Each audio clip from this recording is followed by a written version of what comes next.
Good evening, Justin. Good evening, Elijah. How you doing? How are you?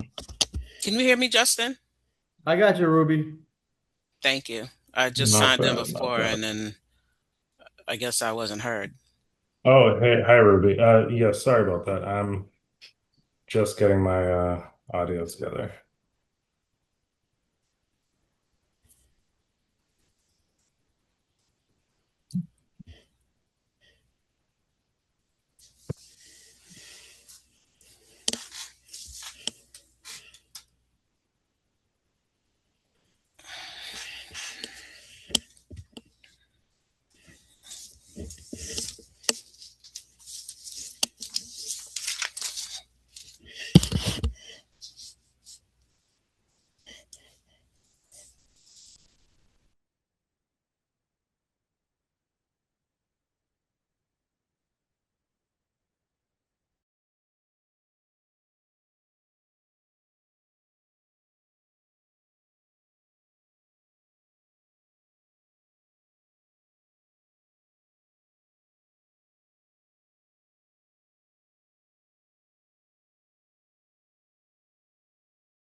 Hey Elijah. Hey, good evening. All right, can you guys hear me? Yes. Perfect. Hi Justin, Sharif at Ruby. Hey, Kyle. Hey, Kyle.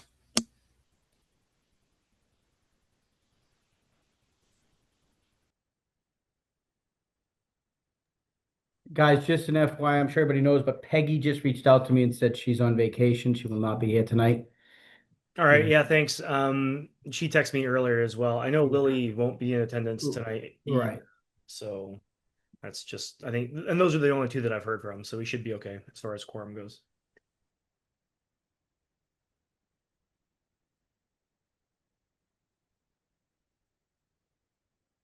Good evening. Sorry, I'm going to get my beverages ready. Can you guys hear me? Yes, good evening. Okay. Good evening. Mhm.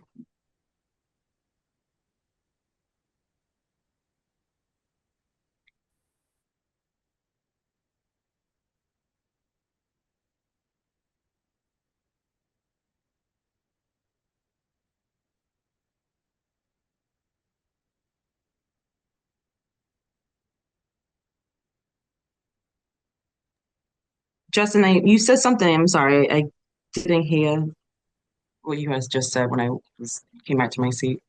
I was just saying that Peggy's not going to be here tonight either. Oh. Okay. Is Joyce joining? I hadn't heard otherwise.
Kyle, have you heard from Leon? No, I've not.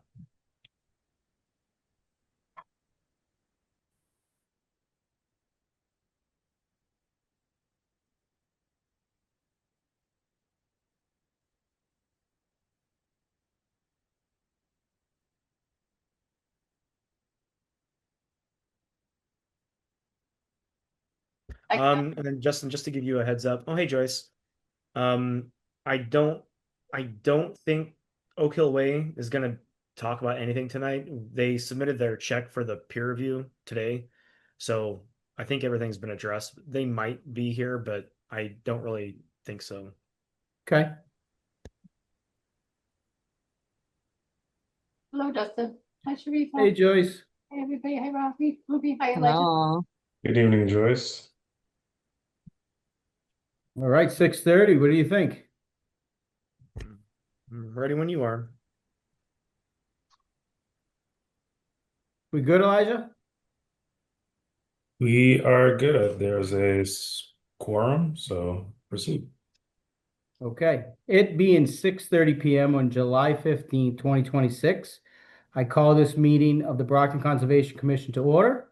The meeting is being conducted remotely in accordance with Governor Healy's open meeting provisions, extension signed on March 28th, 2025, which extends access to certain remote and hybrid meetings until June 30th of 2027. Real-time public participation and comments can be addressed to the Conservation Commission utilizing the Zoom virtual meeting software for remote access. If you wish to comment during a public input portion of a hearing, please use the raise your hand function to be addressed at the appropriate time. For those of you joined by phone only, press the *9 to raise your hand. Please note all comments made are public record and should be made in a way that is respectful to others. Should a personal or inflammatory remarks be made, the host reserves the right to mute the speaker. A copy of this recording will be posted on the City of Brockton's webpage. All votes will be done via roll call to ensure count accuracy. So, roll call vote, please, right, to get quorum? Correct. Clay, I. Map I. Talbot, Doris, aye. And Laura's I. We have quorum. Start with agenda number 1, commission matters. Meeting minutes from the April 15th meeting. I did review them. I'm not as good as Joyce. So, anybody has any questions, comments, concerns, or changes to be made? Let's do it. I do have just a couple of comments. Surprise, surprise. Let me see, what was it? On page 2. Yeah, on page a section, let me see, it was number 2, request for certification for 30 Sergeant's Way. Wait a minute, let me see what oh, I know. In the second line down, it said 32 Sergeant's Way rather than 30 Sergeant's Way. In the second line down in the text. And I believe there was one more thing to be added. It said while site work, it kind of just died there. I think it was while external site work was being completed. I believe that was the intent in that line.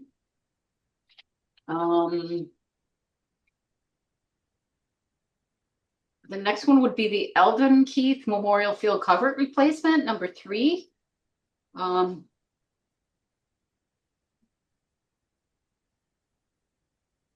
Agent Holden confirmed that the Mass DEP had issued a file number for the project and noted that he had already been in communication. So that's simply grammatical.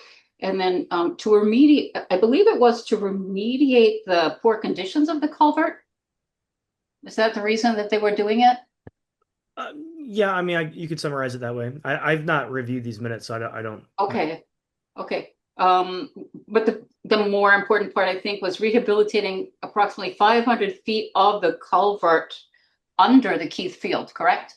That is correct, yes. Yeah, so I think maybe that part needs to be included because they're actually going to be going under. Mm-hmm. And that was, yep, I think that was it for that one. Okay, we can certainly include those modifications if the commission chooses to adopt the rest of the minutes. Okay. Thank you. Ruby, Sharifa? I'm good with what Joyce said. I will confess for the May meeting minutes I didn't get all the way through. Yeah, the minutes look fine to me with the notations that Joyce just made. Okay. So I need a roll call vote to accept the April 15th, 2026 meeting minutes with the changes of Chairman Voris. Oh, X. Commissioner Voris, sorry. Clay, aye. Map I. Or Talbot, side. aye. Okay. Leon, And Voris, so that passes. Oh, Leon's here. Hi, Leon. how's it going? Commission matters number 2, agenda item number 2, meeting minutes from May 20th, 2026. I just happened to find one fix, just one. And that was the 207 Bellevue Ave, Lot 2. There was Mr. Jacobs talking about the recent site visit that was conducted at, and it just said that the commission chair and the conservation agent and wetland scientists were there. And I believe Sharifa and I were there as well. So just for the matter of record. We were also present at that. Right, Sharifa, we were there, right? You were Yes, there, you both for were sure. there. Yeah, that's correct. So for the matter of record, I would like to see if maybe that could be in there. Otherwise, they look good. Okay. Can I have a motion to accept meeting minutes of May 20th with the exceptions of Commissioner Voris? Clay, aye. Was that did you make a motion to accept Motion, minutes? motion to accept the meeting minutes. So just a point of fact as we move forward through this, Justin. So generally the chair doesn't make the motion, so you can No, I'm sorry. I ask said for a motion. I need a motion. Right. Yes, that's And then someone will need to they can just say, I'll make that motion, but Yeah, we yeah, should have a motion and a second before we actually move on to the vote.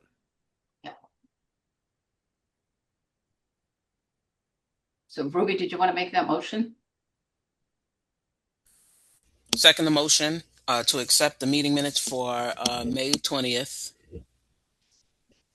Okay, I'll do the motion. That's been seconded. Thanks, Joyce. Okay. Motion's been seconded. Roll call vote for exception, please. Clay, aye. Leon, I. Morris, aye. Talbot, aye. Is Sharifa still here?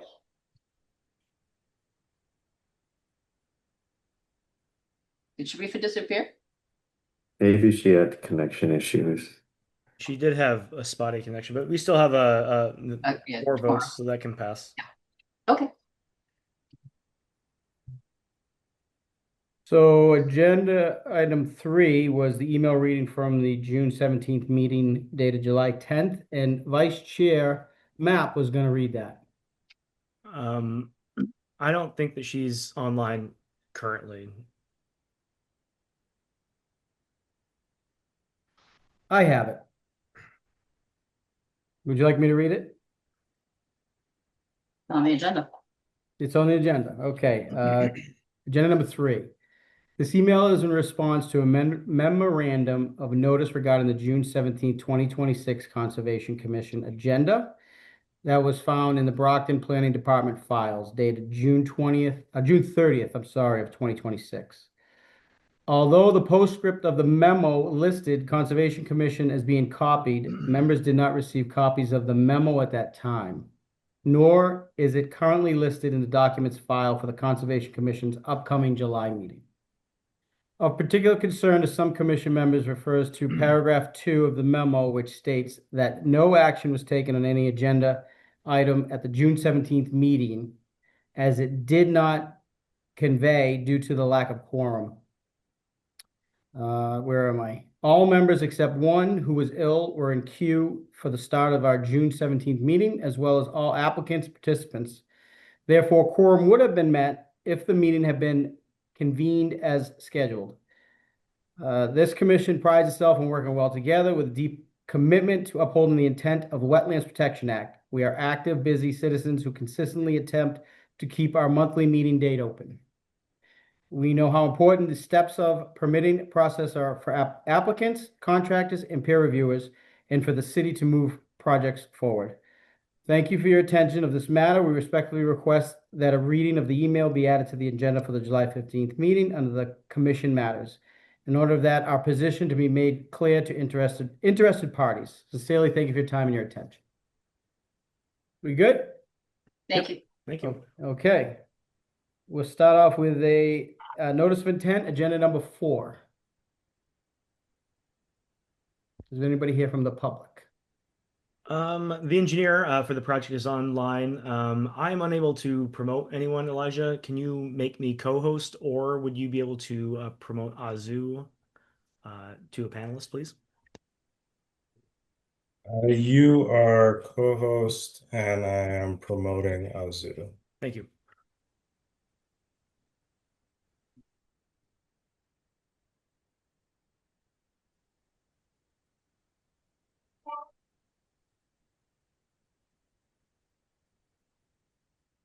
Hey, Azu, can you hear us? Yes, good evening, Kyle and Elijah and members of the commission. I believe we have we've got some matters, I suppose, that need to be ironed out, and that while Kyle was we were unable to communicate, and so I would like to make sure that he has the opportunity to review some of the information that he had requested, and we uploaded. But this basically the application here is for the Kyle. This is for Plain Street, correct? Yeah, 331 Plain Street. That's correct. So I think we had to modify the application to include previously work that was done many moons ago, and that we need to have Kyle have the opportunity to review it. So I think that's where we are with that. Yeah, if I may interject and just kind of briefly review things here. So ultimately, this is the first time that we're actually opening the public hearing. So we do need to confirm DP file number and that thank alert you. notification was properly sent out. Azu, I don't know. Did you send me proof of notification? Yes. Okay. I see it now. Certified mailing receipts. Thank you. Yes. And DP has issued a file number for the project. This is a project. We have a set of plans, but the plan set that I've got in the file is not the most current set. I think Azu sent me another updated file that I got lost in the shuffle over the last several weeks. So I'll coordinate with him, make sure I have the most recent plan set, and we'll review all of that at the next meeting in August. Ultimately, it was initially submitted as an ADU, and there were some additional work that was done at the site that would have been jurisdictional under the act. The work should have been permitted, and it wasn't. So I asked the applicant and Azu to kind of retro include a lot of that work so that could be approved after the fact. And that's like the installation of a basketball court and a patio, and that will require a little bit of compensatory storage to be installed on site. And then also an invasive species management plan. So Azu has sent that over to me. I missed it in my inbox, so I will look at that and come back to the commission next month with recommendations, and hopefully at that point we'll be able to move forward with an order of conditions. So my apologies to the applicant and Azu for fumbling the ball on that one.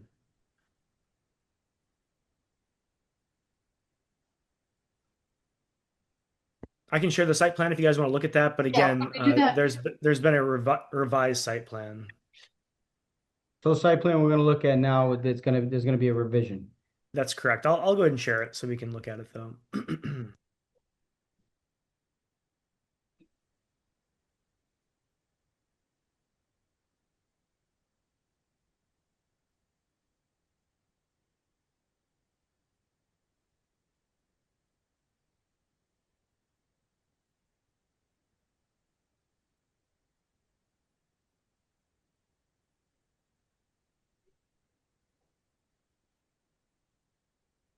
Mm.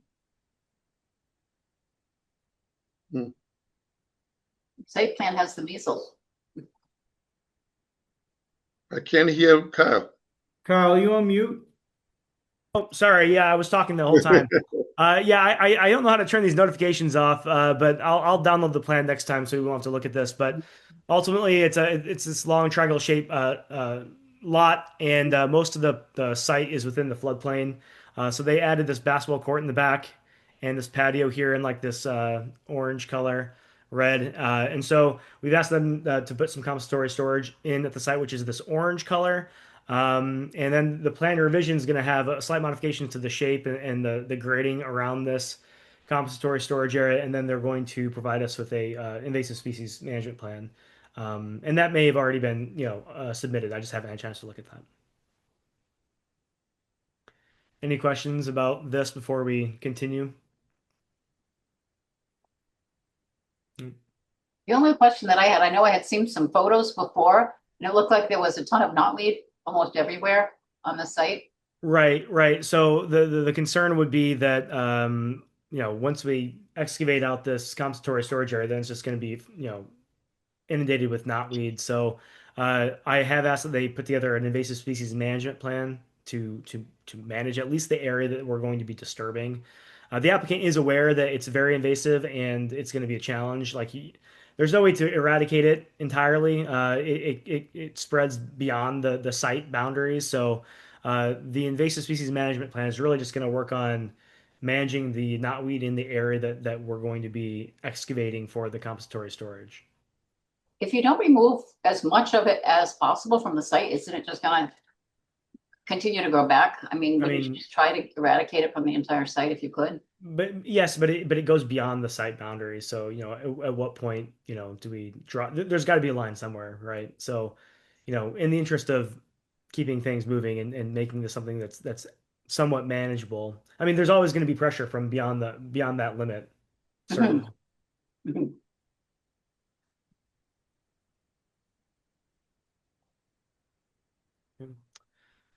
All right, I'm gonna stop sharing my screen. Any other questions? Is there anybody else here, Carl, from the public?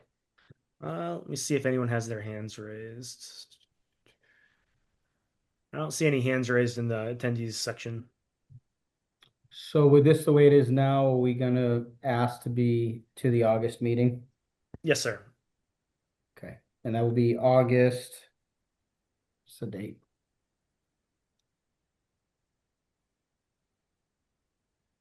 No idea, my fault.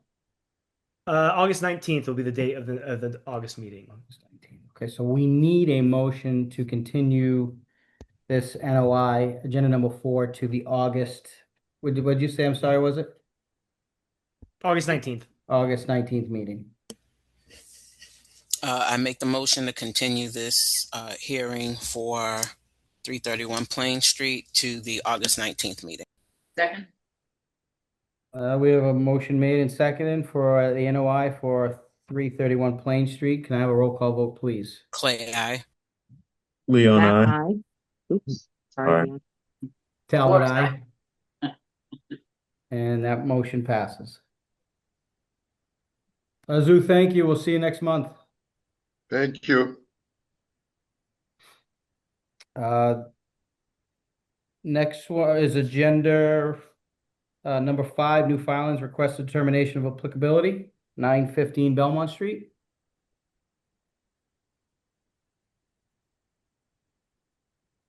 You're on mute again. Muted again. Thanks, Justin. I'm not sure who's here on behalf of the applicant. Could you please raise your hand? Okay, there we go. Got a couple.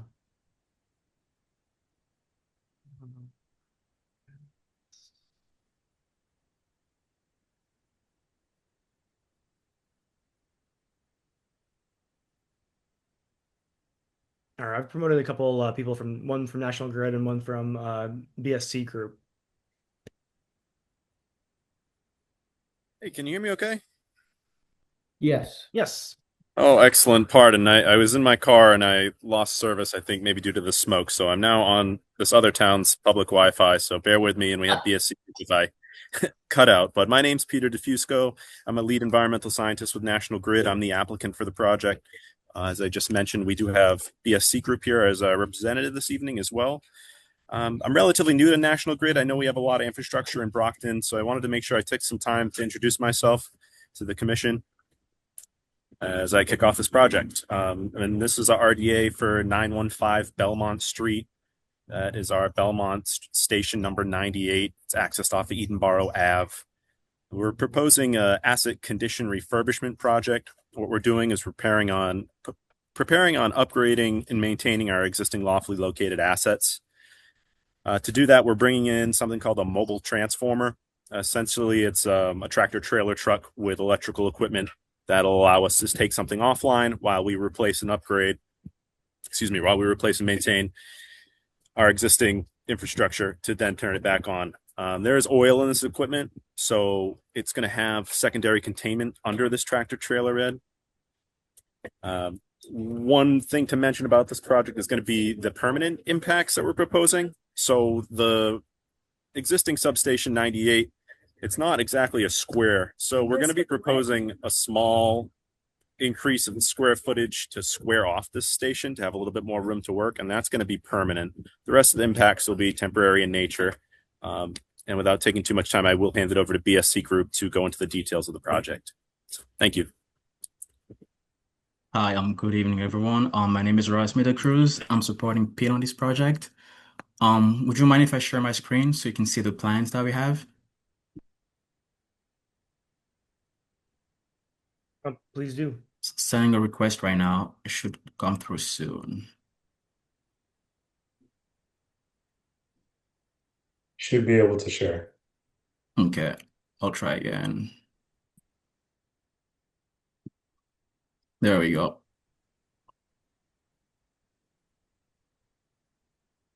Okay, can you see my screen okay? Mhm. Perfect. So this is the site that Pete was discussing a few seconds ago, sorry. So we're proposing essentially to close off the fence here, which is in red, if you can see that. Just close this section off. And it's the only section within the buffer zone for the project. And also during our site visits and field in wetland delineations, our wetland scientist did not find any indicators that the wetland here was bordering vegetated wetland, and he believed it to be isolated, which is why we don't have a buffer for this. So yeah, so we also are proposing to install some sediment controls here for the work to occur, and here as well. And over here, I believe Pete mentioned the temporary work that may be done. So we'll need a temporary laid-on area here. That'll be fenced in, and then this will be removed as well once the project is complete, essentially. And this also will require some tree removals, but all the work here is outside the buffer zone, and we're essentially just permitting for the expansion here. And yeah, I think that's a brief overview of the project overall. Do you have any questions for us?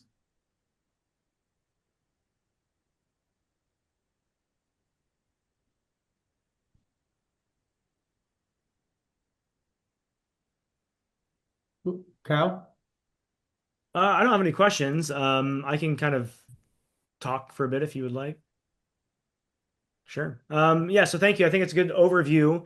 That green shape, that's the isolated wetland. Peter and I walked this site maybe what was that, about a month and a half ago or so. I agree with the assessment that there's no hydrologic connection between this vegetated wetland here and the on the north end or the top end of the screen. I think that's actually east. Yeah. That there's a ditch there, and so that's the jurisdictional area here. But there's no connection between this isolated wetland and the ditch there. There is a culvert on the west side within the limit of the parcel in question here that does link over to that ditch, but there's no real hydrologic connection between the IVW and that drainage structure. So I agree with the assessment. This is an isolated land subject or it's isolated vegetated wetland, and it is non-jurisdictional under the act. We don't have any local wetland ordinance or bylaw that would make that a jurisdictional resource area. Um, I don't think it was part of the proposal you all determined if this qualified as isolated land subject to flooding. That was not an assessment made, correct? No, it was not. No. Okay. And that's fine. Isolated land subject to flooding does not have a buffer zone associated with it. Yeah. So as you can see here, there's no work proposed within that depression area anyway. I don't think that there's a problem with permitting this through an RDA. And if the commission doesn't have any questions, I can move on to my recommendations, which would be to issue a positive 2B determination and a negative 3 determination. And I'll read off what those are.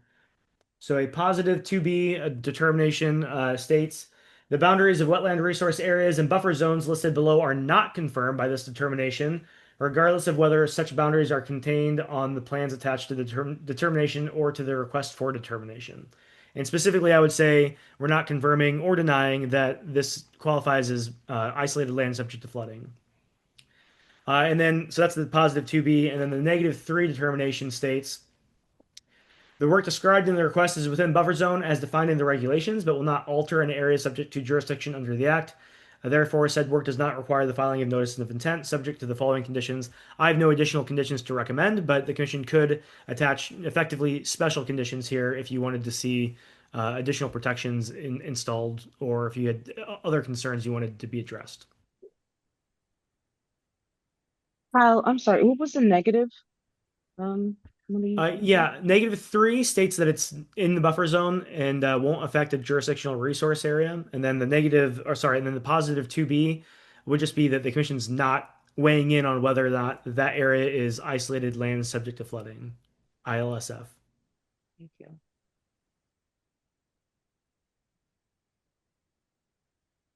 Commissioners, any questions?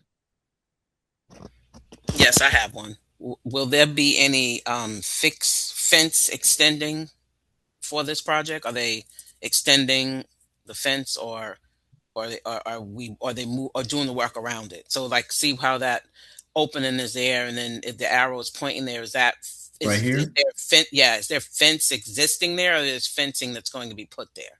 Fencing we put here, where Okay. there's the little red area here. Yeah. But the rest is existing, as you mentioned. Yeah. Through the chair, the area is currently existing grass. It's currently used for parking for some of our staff. Yeah. So it's just a grass area. That area is maintained because there's an overhead transmission line that goes out of that station, both to the east and to the north. So there's routine vegetation management that goes on in that area regardless. Yeah.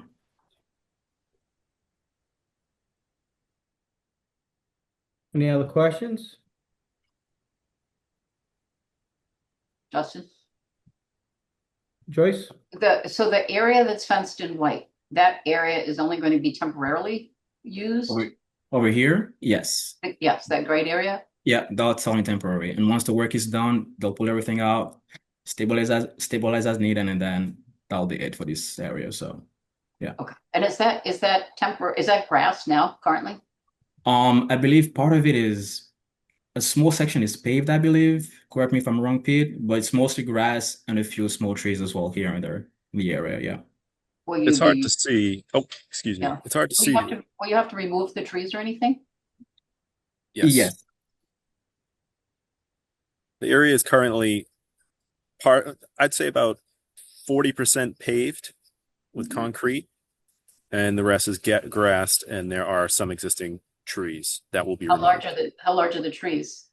They're mature trees. There's a mix of trees that were previously planted as part of a landscape plan, and then there's some trees, I believe, maybe a sugar maple and a black cherry, and then there is towards the bottom of the plan is a majority of invasive species. Yeah.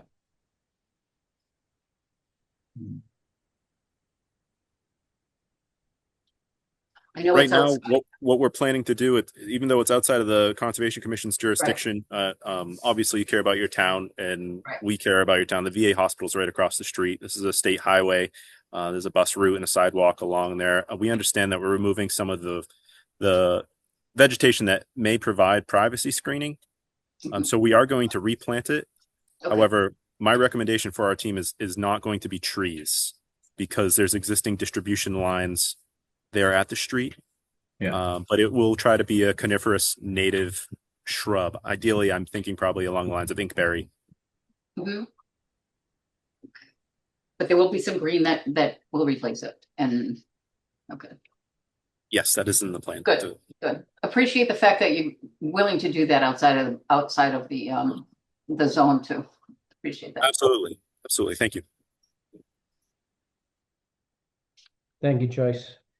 Mhm. Kyle, we need to vote on this, or what do we need to do? Yeah. So you do need to vote on this. I don't think this is a public hearing, so I don't think you have to vote to close, but we do need a vote to issue the determination. So I need a motion to issue a determination for agenda number 5. I move to issue a positive 2B and a negative 3 for the property at 915 Belmont Street.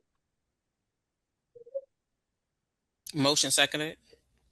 We have a motion made and seconded for a positive 2B and a negative 3 determination. Can I have a roll call vote, please? Clay, aye.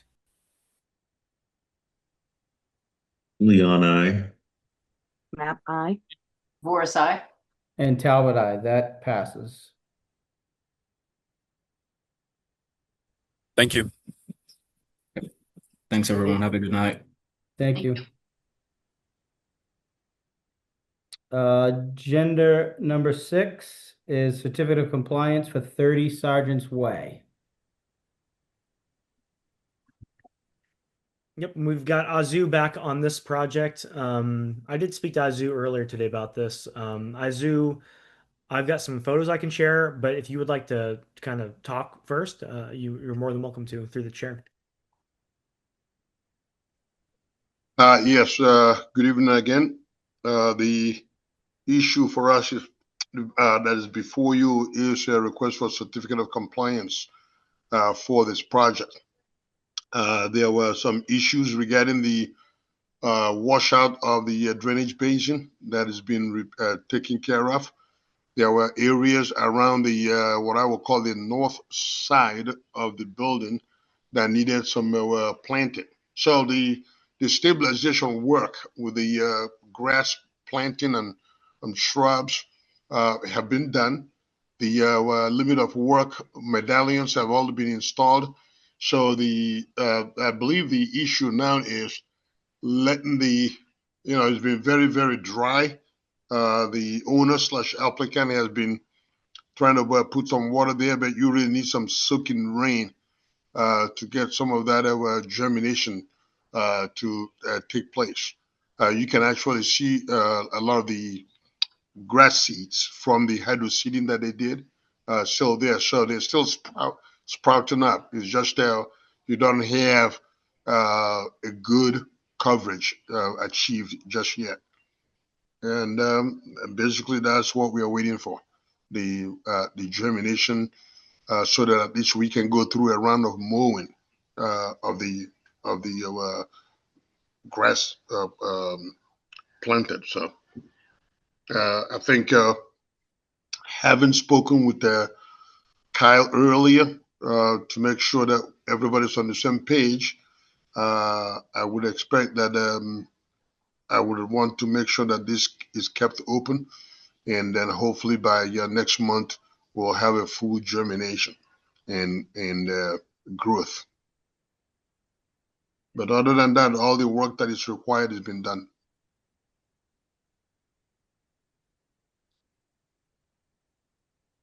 Thank you, Azu. Kyle? Yeah, I concur with Azu's statements there. I've got some photos I can share with you, but I was out to the site yesterday morning, and I'll defer to the commission, but my stance would be that the areas that we're concerned about aren't permanently stabilized yet. So I would recommend that the commission continue this hearing to next month to allow the applicant, either time to water it, or if we get lucky with some rain, hopefully the problem will resolve. But really, the only outstanding issue at this point is that site stabilization. So would you like me to share a couple photos? Please. Okay, so this photo was taken in April, and this is of the big washout of the stormwater area, which was the real reason we denied the request in April. So this has been repaired, and I'm going to go back to photos that I took yesterday on the 14th, and we'll just kind of go through here. And they hydroseeded this. This is the area that was washed out. You can see that there's some bare ground here. And I've got some other photos we can kind of see different shots here. But all this area was hydroseeded, and it just hasn't had a real good chance to get germinated here. This is that side slope that was completely washed out. Again, it's been repaired. There's seed there present now, but there's just not enough substantial growth there that I'm not confident this wouldn't wash out if we had a huge rainstorm like the ones we had this spring that caused the washout to begin with. There are other areas on the other side of the building. See, like here, that are also fairly spotty as far as coverage. Just on the other side of this fence, where you see this medallion, is a bordering vegetated wetland area. So we're right next to there's not really a buffer zone here. So that's another reason why I want to see like really good germination before we sign off on this project. So my recommendation to the commission is to continue this to the next month, to August 19, to allow the applicant time to water or reseed if they need to. Um, and that would be different from my recommendation in April, because April we had that big washout and there needed to be substantial work done and then seeding and germination. So that was not something that they could handle in a month, but this is something that could potentially be resolved by August. So I would recommend continuing rather than denial, so the applicant doesn't have to reapply, just to be on the August agenda. Joyce? I just have a quick question. What's the actual fencing made of? Is that the limit of work fencing?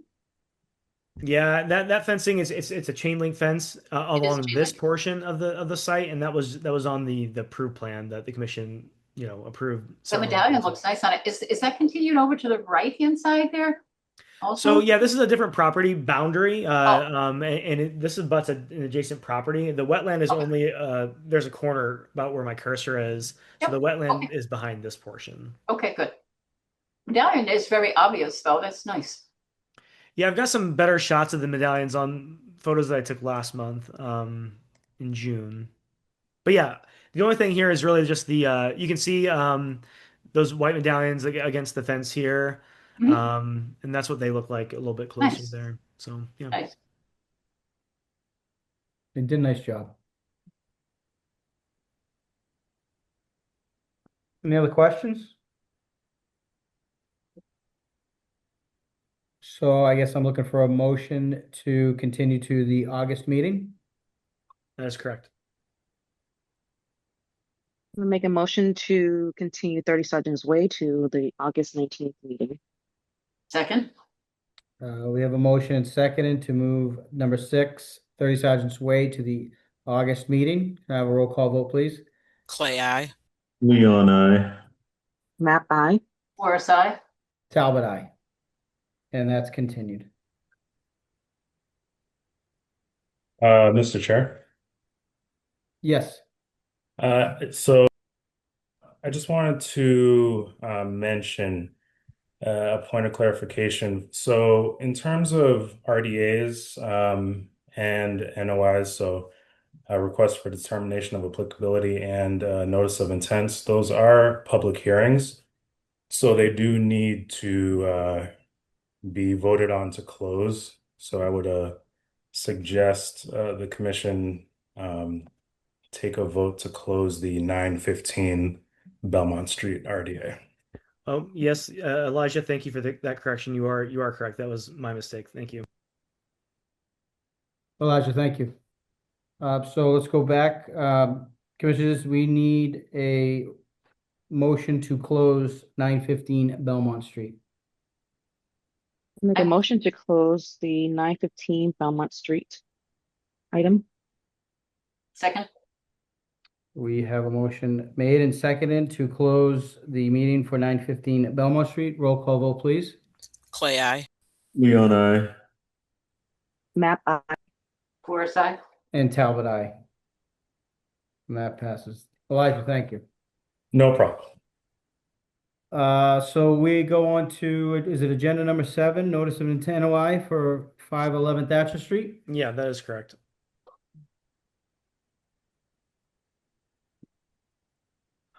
I was just emailing Scott Daggett, who I will be promoting. He's with Farland Corp, the engineering firm on the project. He did send me proof of mailing, and I can confirm that Mass DEP has issued a file number for the project. They have issued technical comments that we can read through here in a moment once I get Scott promoted over.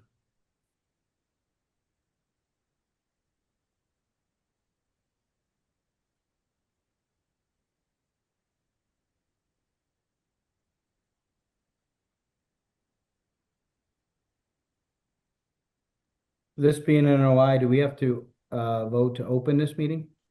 You don't need a formal vote to open, no, Okay. but basically by allowing the applicant to kind of proceed and having discussions, we open. But before we open, we generally need to confirm that abutters were Right. notified, Right, that DEP, proper yep. legal notice went out, which it did, and then confirm if DP has issued a file number. Just for so everyone's information, we can open the hearing without the DEP file number being issued, but we cannot issue like an order of conditions without that file number. So yeah, I'm just kind of reading through the technical comments from Mass DEP. They are recommending an alternatives analysis be submitted to the Conservation Commission. They note that BLSF boundaries are not limited to the shapefile on the maps, and that we should look at the actual extent of the bordering land subject to flooding. And they are saying a wildlife habitat analysis is required, and yeah, and the applicant should submit all that information to the commission and to the state. But we've promoted Scott Daggett, and we can have him describe the project.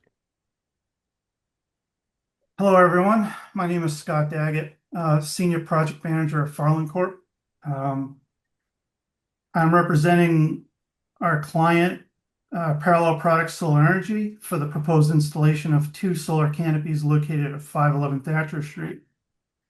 The existing site is currently Brockton Auto. It is one of the it's one of those sites where the automobiles are really not arranged very well. But what we're proposing to do is the existing site is currently 7.8 acres. There's a 9,000 square foot commercial building. It's bordered by Thatcher Street to the north, some forested land to the west, an existing solar farm to the southwest, and residential and commercial development to the east. The existing environmental conditions, there's some bordering vegetated wetlands on the site. There's a FEMA floodplain limit. There's existing city water and sewer easements on the site. And there's some existing drainage infrastructure located along Thatcher Street. The proposed project consists of 2 elevated solar canopy structures. Previously, this had originally had 3 solar canopy structures. If I can, I will share my screen and show you the differences, what we're proposing now compared to what we had previously proposed. Just a little bit of history. Back in 2024, we had gone before the commission with this previous design. We had an order of conditions that was approved back on August of 2024. And we had gone through the process of the roundtable with all the department heads, technical review, and during that time, the client had decided to downsize this system. So that's why we're here before you today. But if I can, I'll share my screen and show you the differences between what we had originally proposed and what we're proposing now.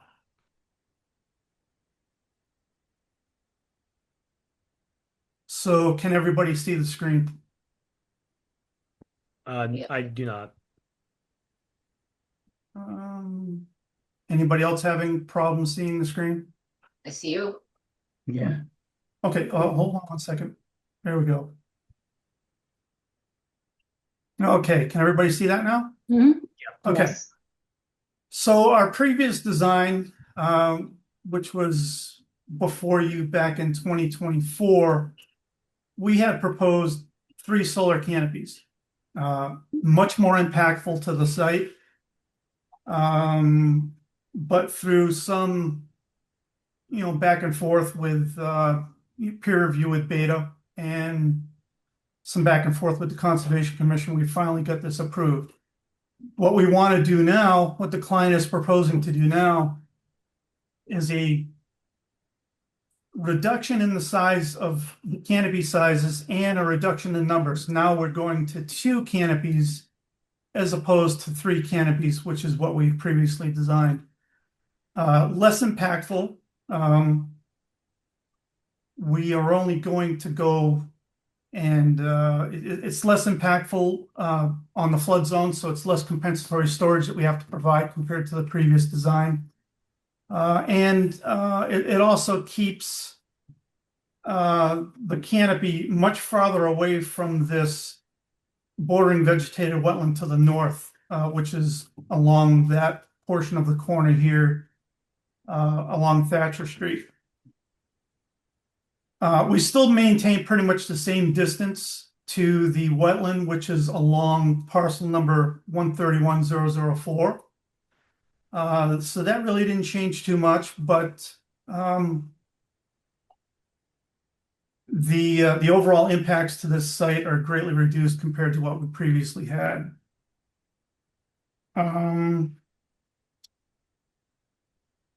One of the major changes was the floodplain elevation. So there'd been some back and forth previously about the floodplain elevation. FEMA maps really don't show any particular elevation. It's basically an A zone without an elevation. So based on conferring with some of the professional engineers here in our office, they had determined what they felt was an adequate flood zone. So I have that flood zone shown as this dark blue line on this particular plan. And you can see that within that flood zone, there's really not a lot of impact. The only impact are the concrete piles. They're about 30 to 36 inches in diameter. that are going to be poured into the ground. So that is essentially the only impact to the flood zone. Anything else that you see, such as any of the access roads that are going to be gravelled, those are going to be maintaining the same ground surface elevation. So all we're going to do is just skim back the grade a little bit, provide some gravel surface there so that the fire department can access these sites, and also a smaller access gravel road so that the day-to-day activities will be unencumbered. But pretty much environmental wise, that pretty much covers basically the entire project. About 58 cubic feet of flood storage is going to be displaced. About by the canopy columns, excuse me. 325 cubic feet is going to be displaced by the equipment pad, which is going to be housing the electronic components that are going to be necessary to transfer the electricity that's going to be made by the solar canopies and transfer it back to the grid.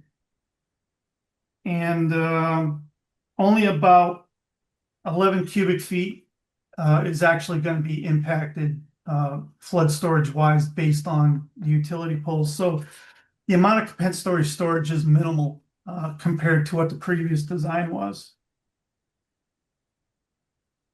So if there are any questions, I'm open to answer any questions that you may have. I have a question. Ruby? Due to the recent fire in that area, how does that impact your new plans? And then what is the fire department's plan in regards to feedback they may have given with getting access to what it currently looks like before you even add these solar panel stations and do all that work? So what we're doing as part of these improvements, because when the solar companies come in and they start their construction, the vehicles need to be removed from the site so that we can get in there and install all the components that we need to install.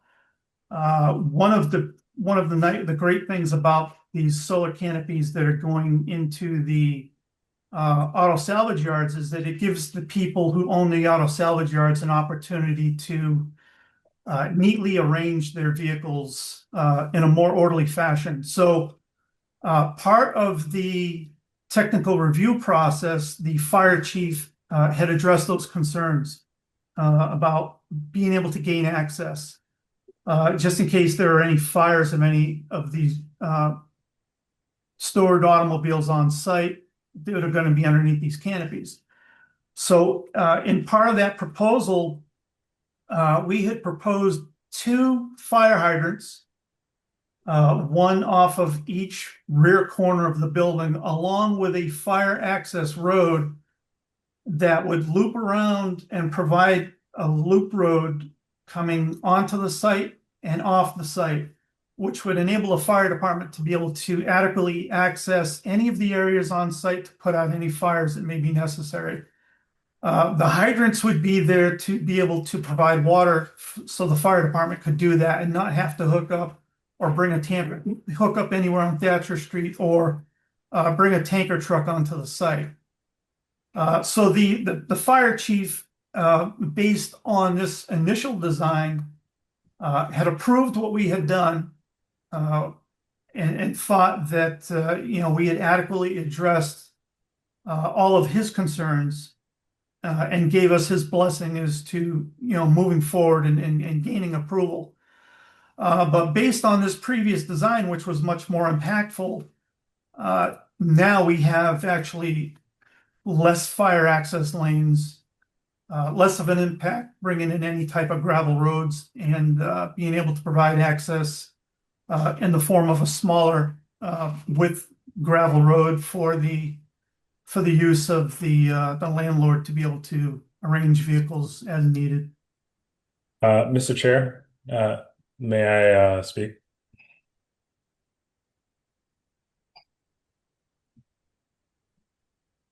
Oh, Elijah, I'm sorry, I was on mute. Go for it. Yes. Commissioner Ruby, thank you for bringing that up. There was a three-alarm fire at the site this past Sunday, in which the owner of the site and a firefighter were burned and needed medical attention. I was at a department head meeting this morning with uh, the chief as well as the building commissioner, who both vehemently oppose proceeding without a thorough review of the proposal before the commission. The fire has raised concerns to the site as it currently operates, and to then add a solar array, large solar array to the site would pose great risk. And so, the my suggestion to the board is to the commission rather is that a site visit at the very least be taken by the commission, potentially the planning board, any necessary city staff to review and see the site, and then also ensuring that any peer review takes into account the updated comments from both the and fire chief and building commissioner. So there is um, provisions for the commission to consider, prevention of pollution. And so as we move forward, we can certainly, myself and conservation agent Kyle can uh, elaborate further. But I would suggest that the board not take up a decision until at least a site visit is taken. Thank you. Thank you. Joyce, I just want to add real quick that there's somebody in the attendees, looks like Philip Cavallo is also has the hand raised, but maybe we could promote them after. Joyce? So I just had a couple of things. Wouldn't this go back for another peer review because it is a substantially altered plan? I mean, a tech review rather? Would it have to go for tech review That's my with different understanding. city departments? I can speak to that. Sorry, my internet was kind of choppy there. I think I got most of what Elijah said, but I missed the very end potentially of what he was speaking about. But as far as the process here with the city, um, there's a new notice of intent being filed with the commission rather than an amended order of conditions. And that was because I felt that the scope had changed significantly enough with the addition of new fill to be added to harden the roadways. And the addition of the new hydrants and utilities in the back. In any case, right now, it's still, I think, technically going through the site plan review process from the initial application. So after the applicant received the original order of conditions from the Conservation Commission, they applied for site plan review from the Planning Board, and that tech review process, which is part of that review, that's where the initial concerns were raised by the fire department about site access. And the applicant went back and forth between the building department and the fire department to revise the plan set to show what we have today. And because this warrants a new order of conditions, they have to go back to the Conservation Commission. And then once they finish with us, they're still on the same application pathway for site plan review with planning board. So it'll have to eventually go back to tech review because there are going to be substantial changes here that we're looking at before it then goes to planning board for final approval. Thank you. May I see the map again? It disappeared. The site plan? Yeah, yeah, that one. What is the distance from the overhang of the that larger canopy to the wetland down? So there's a bordering, oh, you're talking Yeah, no, down, both sides, actually. yeah, you're talking about that Both one sides. there. We're looking at, so it's outside the 25-foot no touch. That's a 25, okay, and so Yes, that would be ma'am. 50. So this dash dash line is 25-foot no touch. So we're, Oh, and then, okay, just yeah, outside so the 25, okay. yes, ma'am. And then up here in this corner, Yes, we have, a wetland here. And we are also outside of that 25-foot no touch. okay. And what is that, It- what, all those little hatched corner things that are right up to the corner, is that planting? Or are those things that you, Yes. So what we propose to do here is cut back some of the existing trees. There's a very small stand of trees that are along this dirt road that's over here. Mhm. And to be able to provide or prevent any shade from getting onto the solar panels and pretty much affecting their efficiency, we're proposing to cut back that tree line just a small amount and replanting that area that was occupied by the tree line with a grass seed mix. and one last question, what is the distance vertically from the ground to the roof of the where the panels are? Sure. So typically the low side is generally around 16 feet from the existing grade to the bottom of the canopy. And the high side, I believe, is generally 23, 24 feet, somewhere in that area. Okay, thank you. So if I may address the concerns of the recent fire that was here. As I was alluding to before about vehicles being removed as part of the process to construct these, I know Kyle had been on that site visit to Goyette's as part of the technical review. I don't know if other members of the Conservation Commission were, but we like to use Goyette's Auto Salvage Recycling in New Bedford as an example of how you can take an auto salvage yard and really turn it around and make it more organized. So those of you who have seen the site, you know exactly how unorganized the arrangement of the salvaged automobile are. But in this case, we had a solar canopy that we had designed for Goyette's Auto Salvage in New Bedford. And Kyle can attest to this, that everything, all of the salvaged automobiles were placed in an orderly manner. It made it easier for the property owner to be able to properly manage and maintain the site.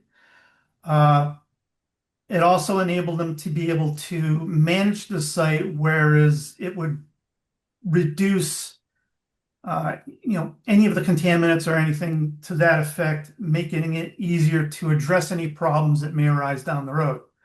For instance, you can see here in this photograph that these automobiles are neatly arranged. They're no longer piled and stacked on top of one another, except for what you see here. These vehicles just came back from the crusher, so they're going to be arranged underneath once they're done. But you can see in the background how these vehicles are much more neatly arranged. And we're hopeful, I know that the client is hopeful that, we can, address the problems of, the auto salvage yard being in, disarray and not being very well organized.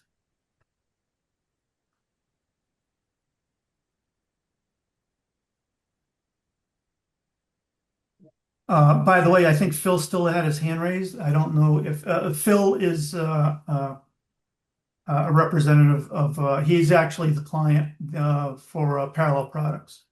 So he may have something that he may want to add. Yeah, sure. Any other questions from the commission before we promote Phil? Real quick, Scott, the pylons that you guys core in the ground, those go down about 25 to 30 feet, right? Phil would be able to answer that much better than I could. Generally, I'm not exactly sure what the depth is on these particular pylons. Of course, if I believe they're going to be doing some type of geotech, uh, determine what the soil conditions are out there, and I'm sure that based on whatever they find, they'll figure out exactly how deep these need to go. Okay, thank you. Yep. May I promote Phil? Yes, please. Looks like there's somebody else also, Kyle, with a hand up. Do you want me to promote both of them now or just one at a time? One at a time, please. Okay, I've promoted Phil to panelist. Mr. Cavello?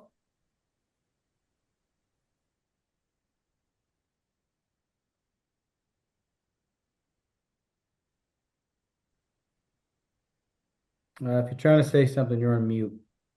Mute. Oh, hi. Can you hear me? Yes, sir. Okay, this is Phil Cavallo, Vice President, Parallel Products Solar Energy. I'm here today as the applicant.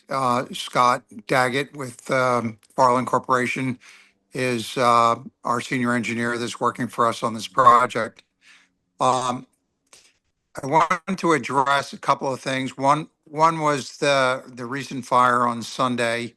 Um, I did have a conversation with the owner this morning, and it was relayed to me that I should report back that the site, since they've owned it, which has been considerable amount of time, over 30 years, they've had a total of 3 fires. One was caused by lightning. Another was caused by some other reason, and then the recent one on Sunday. I think Scott addressed effectively that we went for technical review. We had a lot of comments that came back from the fire department. We were required to put in a fire hydrant on the site and also create fire lanes for the trucks to get through and around the canopies, such that the fire chief was concerned that we wouldn't be able to put a fire out if it was a car that was on fire underneath of the canopy with a crane truck. So we've made the appropriate accommodations for a fire road for that truck to go around the canopies and to specifically allow them to pull out a hose and connect to the hydrant and then put the fire out in that fashion. The scope of the project is, as Scott pointed out, was originally 2.6 megawatts. It's now 1.5 megawatts. So we reduced it considerably. And I think it, went through pretty significant peer review with BET or with Beta, sorry. And we're certainly happy to conduct a site visit there. And I think the landlord and the owner there would be supportive of that. So just wanted to, kind of add those comments prior to, this meeting being continued or closed out. Thank you. Thank you, Mr. Cavello. Thank you. Kyle, there was another. Yeah, somebody there's else with their hand up. Tim from a cell phone. He's lowered his hand, but I'm going to go ahead and promote Tim in case Tim Cell 2 would like to comment.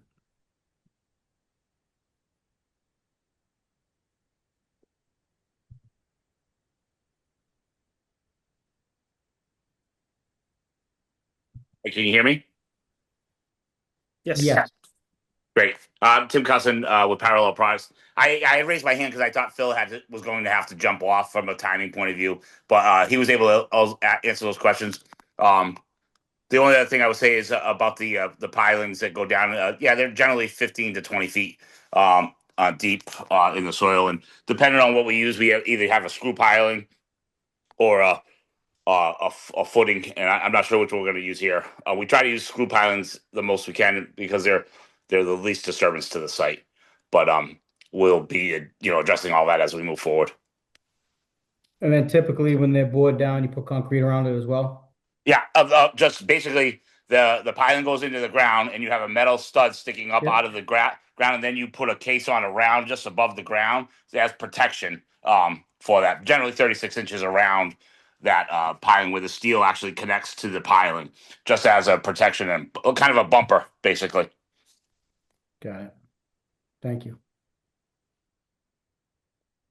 And if any of the board members would like to visit Goyette's, I'm not sure who from the board did attend, but Goyette's is down in New Bedford. It's one of the projects we just recently completed.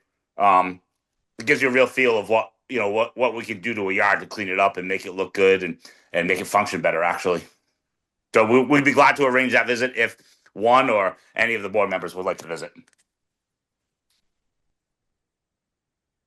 Thank you. Kyle?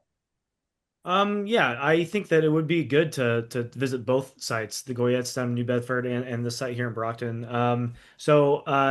Ultimately, this project does need to go out for peer review. That will be my recommendation. Elijah, I don't know if you, you kind of broke up based on my internet connection at the end of your when you were speaking earlier.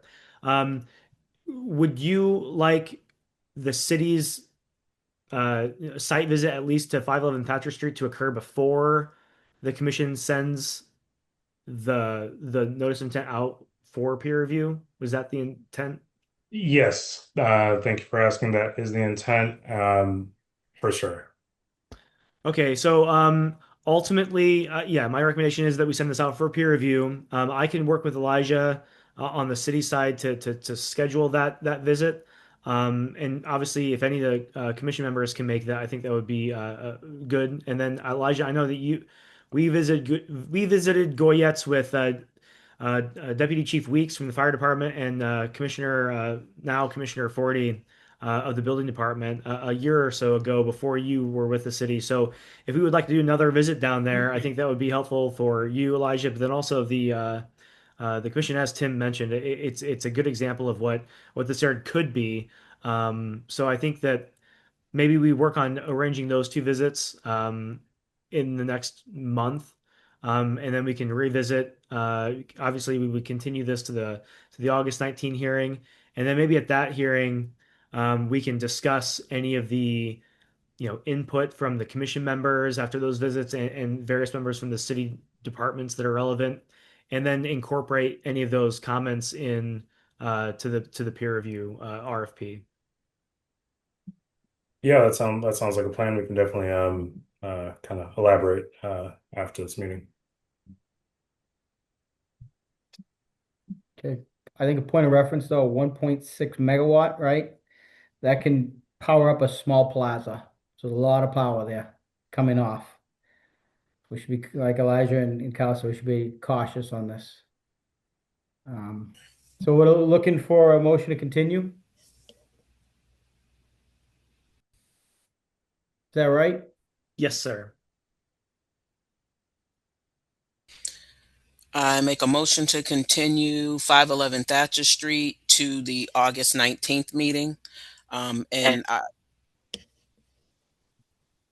that's it. Motion seconded.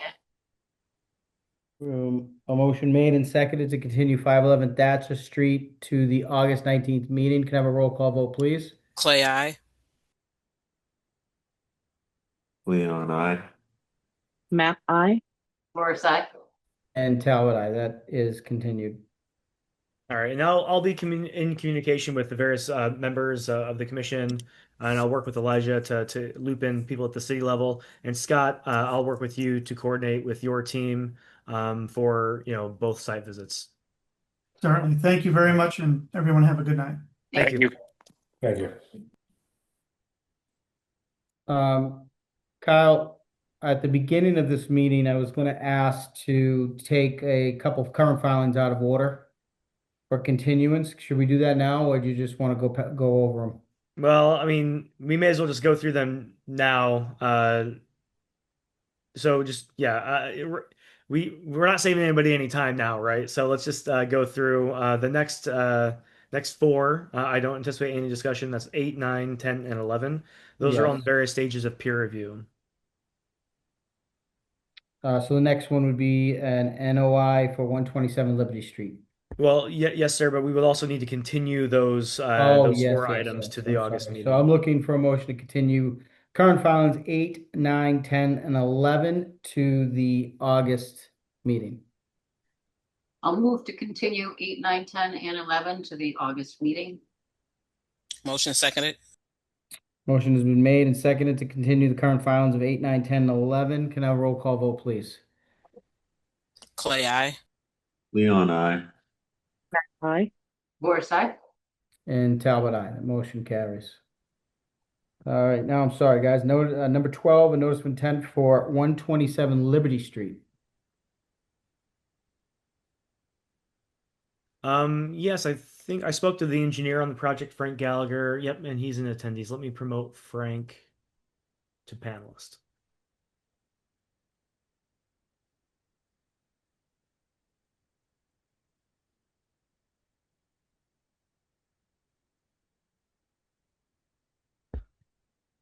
Hi, Frank.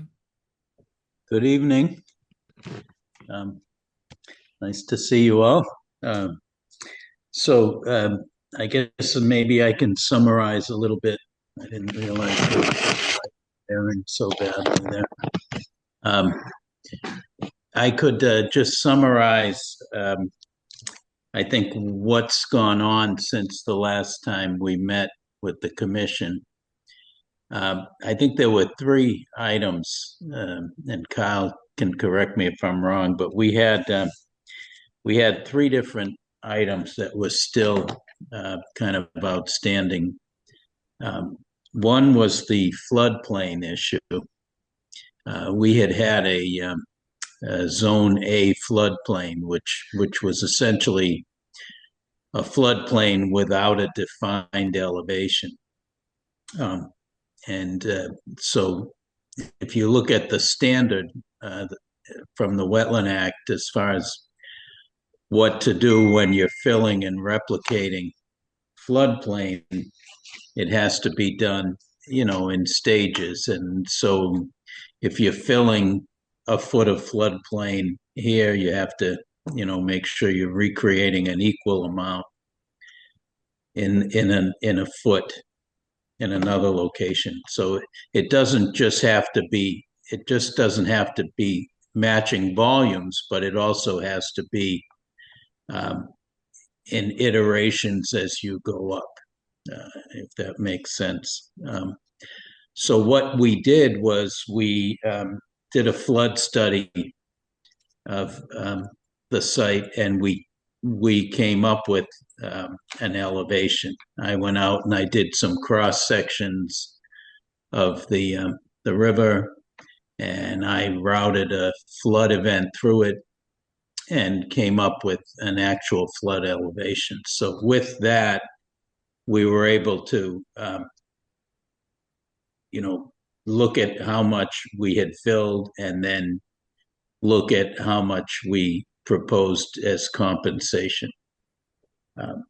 And we've, essentially more than doubled our flood compensation compared to what we had filled in. So that was one item. And then there was work on this site that was not permitted, that was, done and not permitted. So we wanted to make sure that we had shown all of the work that had been done that up until now had not been permitted. So if you look at the site plan, you'll see in red all of those items that were done on site that weren't previously permitted that we're now including in this notice of intent. And then lastly, our invasive species report.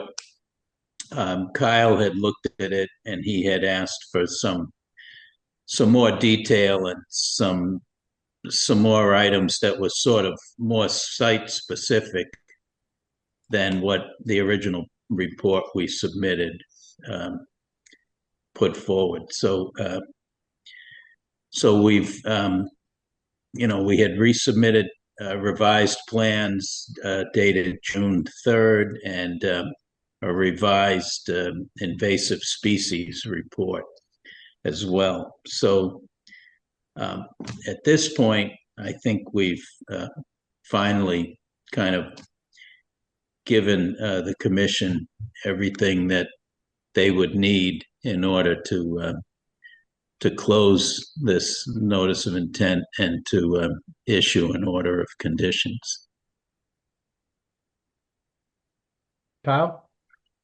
Yeah, thank you for that summary, Frank. And yes, I agree that all the outstanding items have been addressed. So when we first opened this notice of intent review and hearing, there were kind of five outstanding things that we wanted to address, and Frank mentioned the most recent remaining three, and those were the last three. But the other two things that we were looking at were the plantings around this isolated wetland that were never installed, and the commission decided several months ago to not require those plants to be installed there. And that's in this note that Frank has on the plan here. And then we also were interested in establishing that the this wildlife corridor was functioning, and there was a report that Frank had submitted several months ago that demonstrated that to the commission, or at least to my satisfaction, and that report's in the file as well. So those are two other items, in addition to the floodplain, the invasive species management plan, and then just marking on the plan what items never were like officially permitted by the commission. So I think at this point, the commission can move forward with issuing an order of conditions. The only new work in this order of conditions would be that floodplain replication work that should have been done years ago under the old order and just never was finished. And then also that invasive species management. Those are the only two new items. Everything else is just permitting past work and kind of signing off on various other things. So, with that in mind, if the commission were to move forward and issue an order of conditions tonight, I would just recommend that we include our standard monitoring language to be, after the that floodplain replication. There's going to be there's a planting plan associated with that. After they excavate that material, they're going to be planting some native trees down in that area, shrubs, and then upland seed mix. It's not within the wetland itself, and then also will require that the invasives be treated according to that invasive species management plan. And I think the with like 3 years of monitoring after they begin that invasive species management. So it would just be monitoring language for those 3 years, and yearly or twice yearly reports associated with that monitoring. I've got the plan pulled up here. Would anyone like to see anything else? This is a kind of close up of that floodplain replication area. We've got red maple, high bush, blueberry to be planted in this area, and then an upland seed mix to be spread around in the areas that aren't planted with a woody vegetation. And then here's the invasive species management plan. One of the things, the final revisions that I asked that the applicant provide the commission was a site plan that showed the areas where the invasive species were. So we knew the areas that we were trying to manage effectively. And so those are the areas in this magenta, mauve, purple color along the perimeter. And here in the north, or I guess, yeah, the north side of that isolated wetland here. What's the most dominant invasive? Japanese knotweed. I mean, there are others scattered around, but it's mostly Japanese knotweed.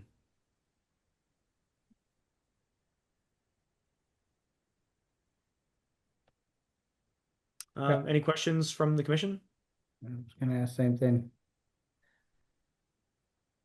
Would you require evidence of success of the That the site was stabilized,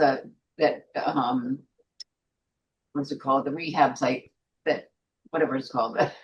Yeah, you mean the floodplain replication area? Application, thank you, yeah. Yeah, so as soon as that area is excavated, they'll need to do that restoration work immediately, and then there should be a report done Yeah. within, a month or so that's submitted to the commission, verifying that the work was done, that all the plants were, the correct number of plants were planted, and with pictures and everything like that. Yeah, that's normally when we do this monitoring, we require an initial report and then, a yearly report after that, generally, for So those three for that years. and the invasives, both.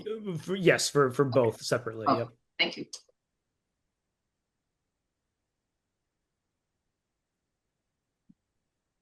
Commissioners, any other questions? Not for me. No questions for me. It sounds like we finally, got what we needed to move forward. Is there anyone from the public that would like to speak on this?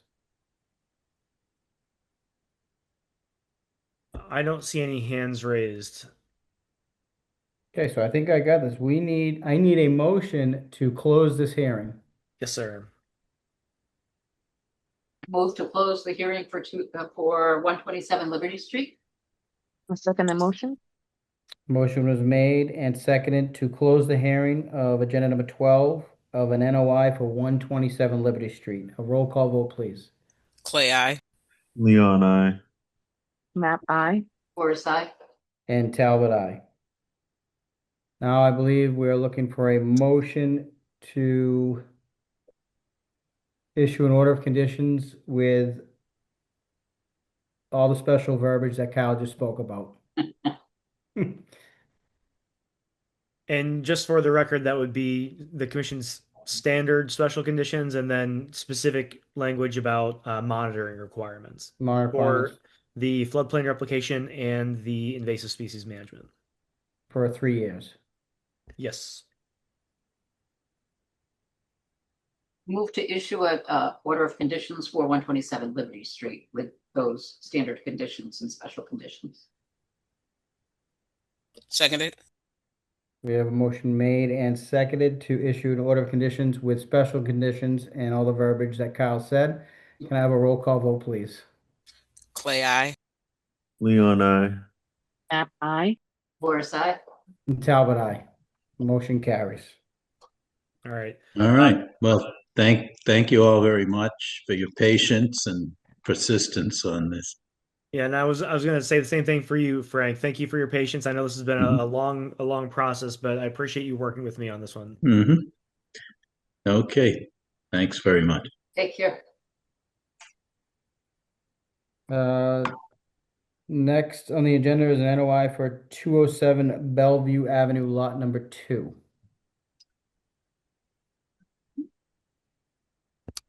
Yeah, we've got a couple people from PMP Consulting that's working on this project. Have promoted Ed Jacobs and Sam Cripps. Hi, how are you tonight? Good evening. Well, how are you? Good, good.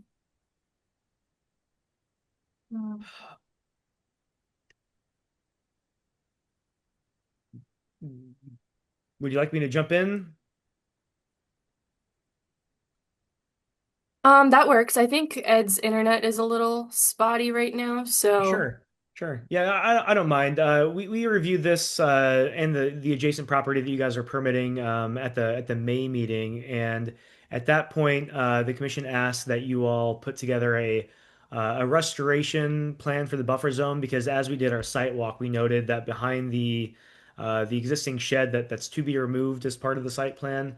There was some, fill, debris, and material that had been thrown in the buffer zone there. So Sam, you did send me that restoration plan. I've got a copy of that we can kind of look at real quick. I reviewed that today. I think it looks good as far as that plan goes, and that was really the only outstanding item that the commission was hoping to see before issuance of an order of conditions. So tonight we can look at both that restoration plan and the general site plan, answer any questions. But at this point, I think we are ready to move forward with an order of conditions at the commission's discretion. Let me pull up that site plan real quick. 1 second.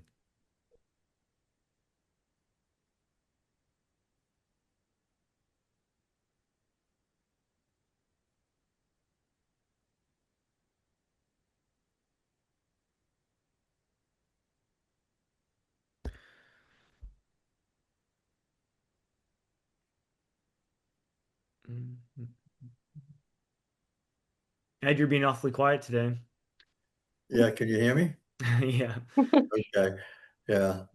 Just trying to fill space as I was pulling this plan up, but Just we went out and we located the edge of the debris. We sent the field crew out, located it, plotted it on a plan, sent it to Brad Holmes at ECR, and he prepared this plan that we're looking at now. yeah, thanks. And I think this really kind of shows everything we need, but there is a separate site plan for the home construction that was submitted as well. But so this is the restoration area down here in green with relevant plantings according to this legend. And then here's just the order of operations as far as that work goes, and that includes clearing a small pathway to access the area, installing erosion controls on the downward slope end of this area that's going to be disturbed, and then just the process of the actual restoration. So ultimately, the big question here, as some of the commission members may recall, was we were concerned about some historic fill potentially in this area. But obviously, the 100-foot buffer zone to the wetland line down here is this orange line here. So there's very little new work associated with the home construction that will be impacting the buffer zone here.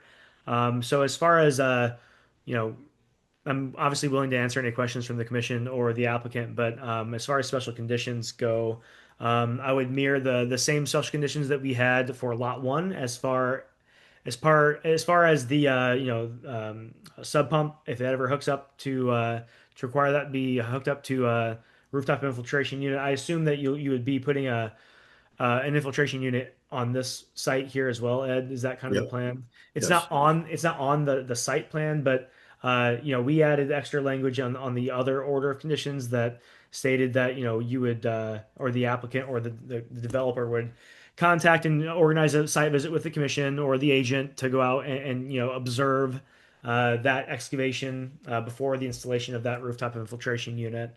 But beyond that, and standard monitoring language for the replication area, I don't have any Mhm. other conditions to recommend. Um, well, we should probably talk about where we want the conservation markers.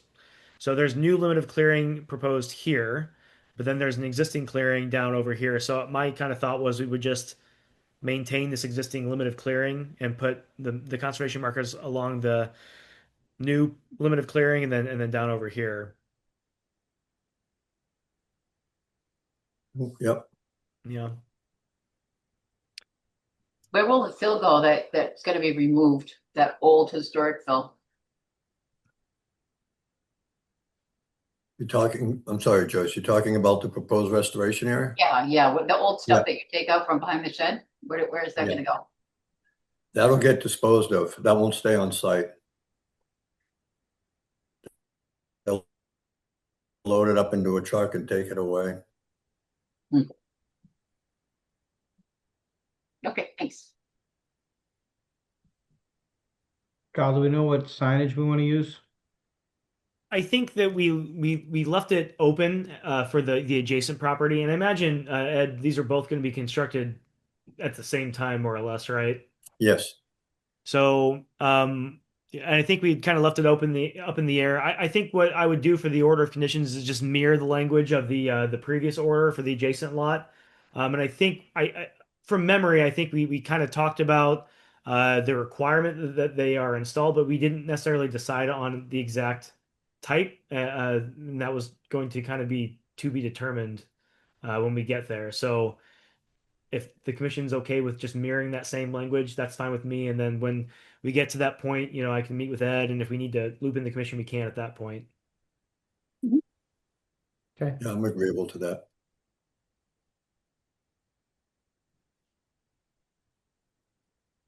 Any other questions from the commission?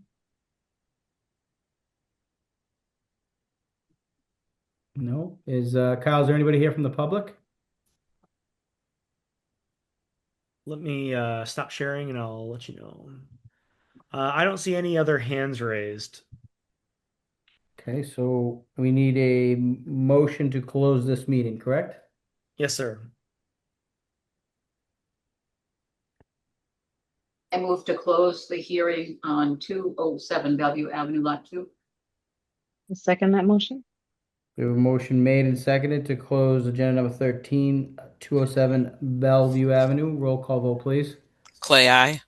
Leon, I. Nap aye. Forsyth, And Talbot, aye.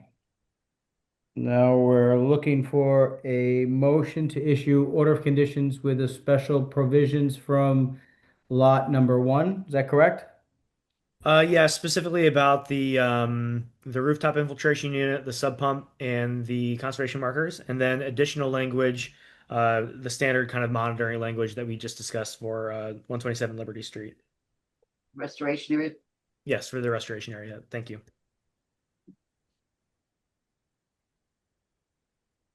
I move to issue an order of conditions for 207 Bellevue Avenue, Lot 2. The standard conditions, special conditions, and monitoring conditions. Motion seconded. We have a motion made and seconded for 207 Bellevue Avenue, Lot 2, to issue an order of conditions with special conditions and monitoring. Roll call vote, please.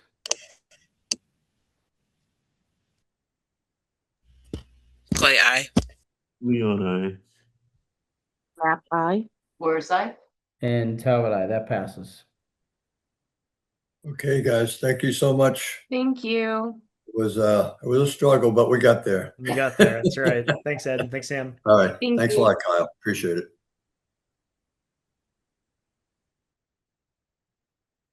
Kyle, next, number 14 on the agenda is an NOI for Eldon B. Keith Memorial Field, the culvert replacement. I've promoted a couple individuals that are, I think, both with CDM Smith. Correct me if I'm wrong, both of you, please. But to talk about the project with the commission.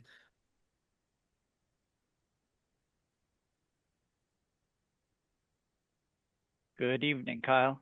Good evening, everyone. Hi. Yeah, so if I remember correctly, we presented this project back in April, but it was continued as the commission needed additional time to review the application and the draft plans. So we had a call with Kyle the first week of May to review some of his comments. And then on May 8th, we provided Kyle with a response to comments and updated draft plans, which address those comments. And I think that's where we currently stand, Kyle. Yeah, that's correct. I did write a pretty long report and sent that to the commission today. It was very late, so sorry, commission members. At this point, I think we can, maybe just do a quick overview of the project, just so everyone's on the same page, and then we can get into. I think it'd also be beneficial to maybe the comment response letter that you submitted is about a page, just to kind of review those specifically as well, and then we can get into next steps. Sure. I'll try sharing my screen.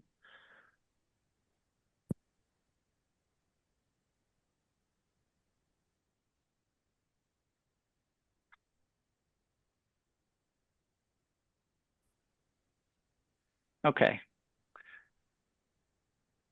Zoom in here. So yes, the city of Brockton DPW hired us for 100% design of the rehab of this culvert, which traverses under Keith Field. It was installed in the early 1900s, and it's an 11.5 foot by 7.5 foot reinforced concrete box culvert.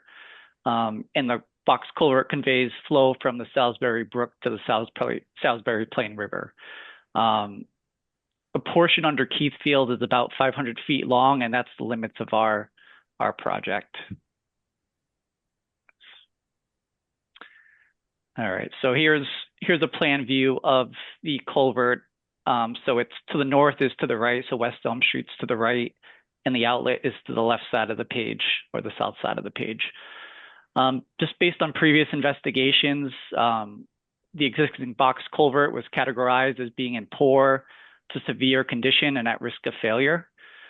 So as part of our design, what we're proposing to do is install a glass reinforced plastic slip liner, which is pushed through the outlet, through the culvert, and it acts as a new structural solution. It no longer relies on the structural integrity of the existing box culvert. And then also as part of this project, we are proposing to replace the existing head wall and sidewall at the outlets.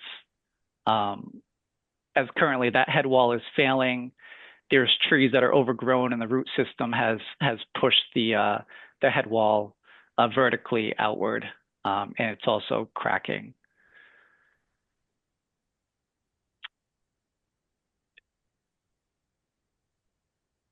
Going back here. So like I said, it's a slip liner project. It's somewhat unique to the city of Brockton. It's something that we've worked with the DPW on, and it will be molded to fit the dimensions of the existing box culvert. It comes in 7-foot sections, which snap together, and it's installed one by one, and then just pushed from the outlet upstream to the West Elm Street limits of the project. Maggie, did you want to discuss any of the permitting aspects of the project? Sure. In addition to having to go in front of you guys to get a order of conditions, we also had to get a permit from the Army Corps of Engineers, which we have received. I don't know if you want to discuss the response to Kyle's comments. Maybe we could go over that next. Sure. Okay. Yeah, so Kyle's first comment was to develop a zoomed in plan of the outlet area on a separate sheet.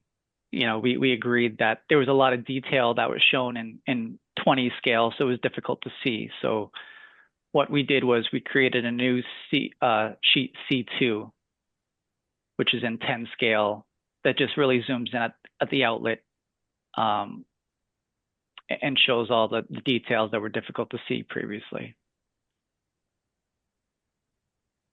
So the impacts to the wetland resources are temporary in this particular case. Everything will, I mean, it might seem like there's a large impact to land underwater, but it's all contained within the existing culvert. And then there'll be some temporary impact at the downstream end from the staging. From staging equipment, and which we also marked on the plan.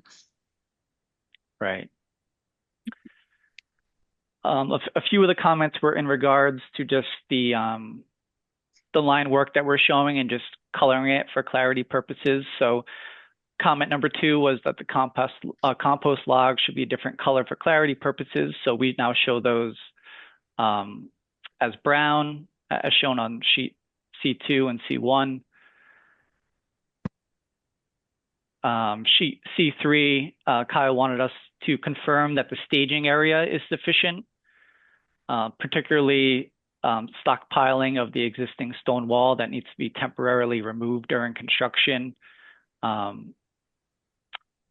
This hatched area represents the work area for the contractor, and we reached out to a couple of contractors, and they thought this work area was sufficient. The intent is that the vehicles would come in from Warren Avenue, adjacent to the Boys and Girls Club. And then the majority of the work would occur in this area here, where they would be lowering the pieces into the outlet and then using a machine to push them up through the culvert. And then in terms of stone wall stockpiling, they said this is plenty of room to work with.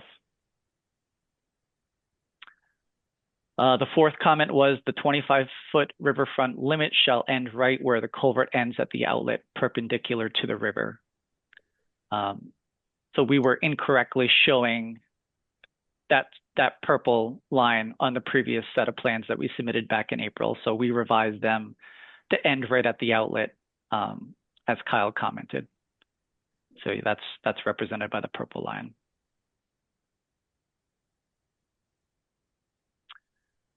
Similar to comment 2, Kyle asked the color code, the no disturb zone, the buffer zone, the BLFS, the ordinary high water, etc. So that's, that represents all the other colors that we see on this plan. The limit of 25-foot no disturb zone is the darker brown. The limit of the BLSF is the red, and ordinary high water is the yellow line.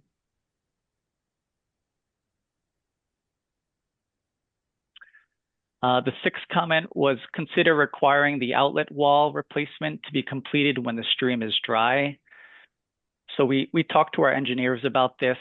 What they said was that the installation of the proposed structural liner and then the grout, which will fill the annular space after, that will require dewatering and bypass pumping. But we believe that the contractor will do the head wall work after that. And at that stage, it's unlikely the contractor is going to have the temporary bypass system still in place. If the commission requires it, we can have the temporary bypass system remain when the head wall replacement work occurs. But if not, we'll be certain in the specifications to state that the turbidity curtain, which we show on the plans, will function to intercept and contain debris while allowing for continued flow throughout the work area. So that turbidity curtain will remain throughout construction, including with replacement of the head wall. And then in the specifications, we also require the contractor to restore the stream bed to pre-construction conditions. Yeah, if I can just jump in here on comment 6, the concern that I had was as you're repairing that the bank and the head wall, there's a lot of material on the upland side of those failing structures, and as we're tearing out the concrete wall bank and the head wall, I just wanted to make sure there was some plan for any sort of material sloughing off that slope into the waterway. So that was the thought process behind requiring it to be done while it was dry. Okay. But if there are sufficient other mitigation measures that would protect the waterway, because at that point you're saying that it might be open water, but just have a turbidity curtain. I don't know that I have a strong feeling one way or another, but it was just the concern that I was raising was, how are you going to stabilize that bank while we're doing that repair or replacement work on that head wall and that bank, so we don't have material going into the waterway? No, it's a fair point. It's something we can discuss with our structural and geotech engineer, Kyle. And if it makes sense to at least do the demolition and the stabilization while those temporary bypass pumps are in place and the stream is dewatered, that can be done. And then the replacement of the head wall done after the liner's installed. That could be an option as well. I know we're hoping to get an order issued tonight, and maybe we just add a special condition that some sort of management actively about that concern be submitted to the commission for review and approval before implementation of the restoration project.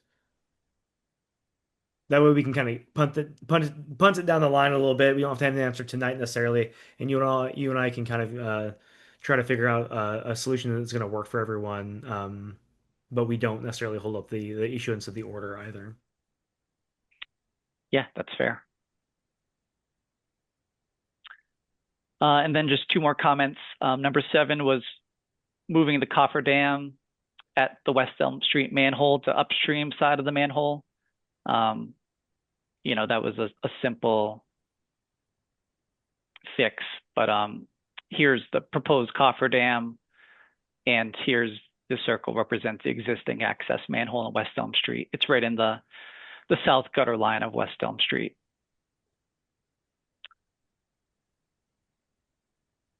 And then finally, the last comment was provide additional information on bypass pumping. For example, at the end of each workday, how will the cofferdam be temporarily removed? Temporary fencing for the temporary bypass pipe and pump should be installed. So we can confirm, Kyle, that per our contract documents, the contractor is responsible for installing a temporary fence around the bypass system.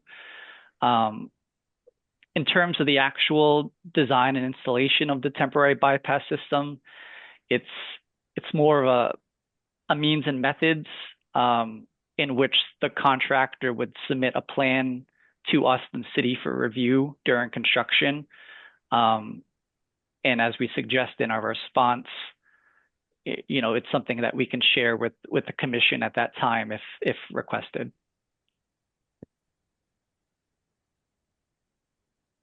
Yeah, I think that would be that I would like that. So that could also be an additional special condition for the commission to consider. Let me just add that requirement in there. Well, thank you for the review of the project and for going through the comments.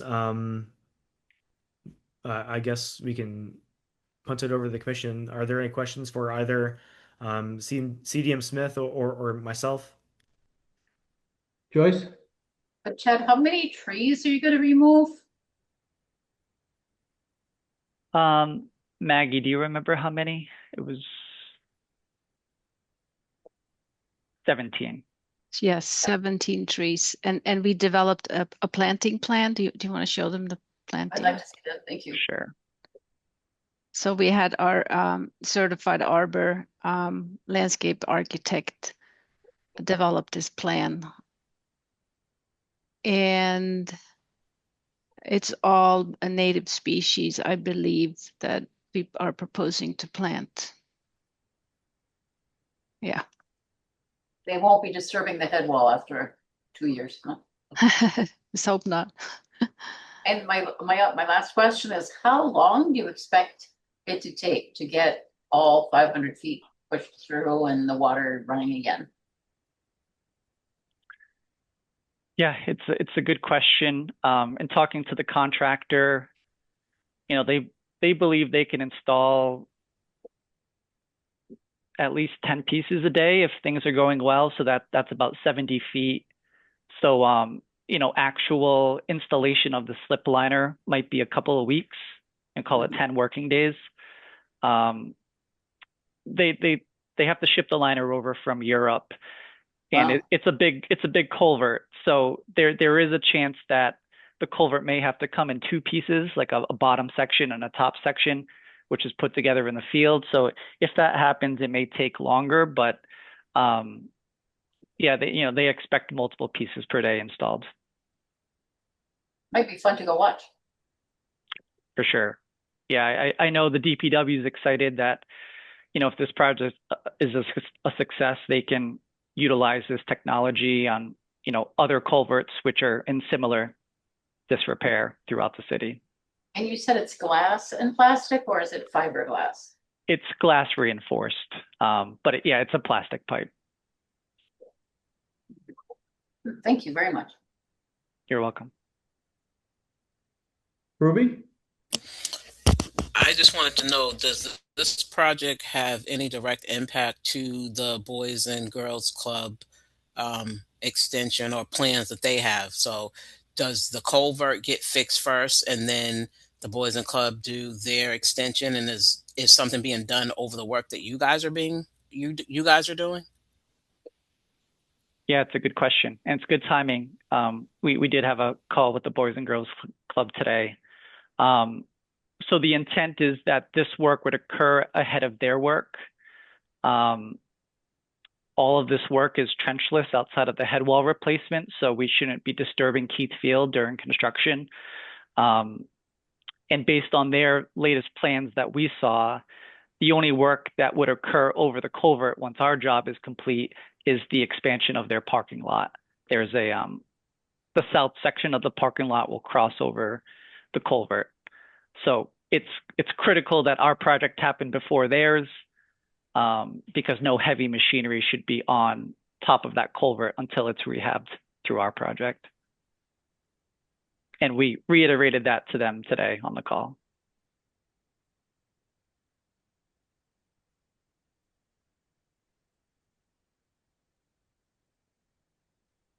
Thank you. You're welcome. Any other questions from the commission, or is there anybody here from the public?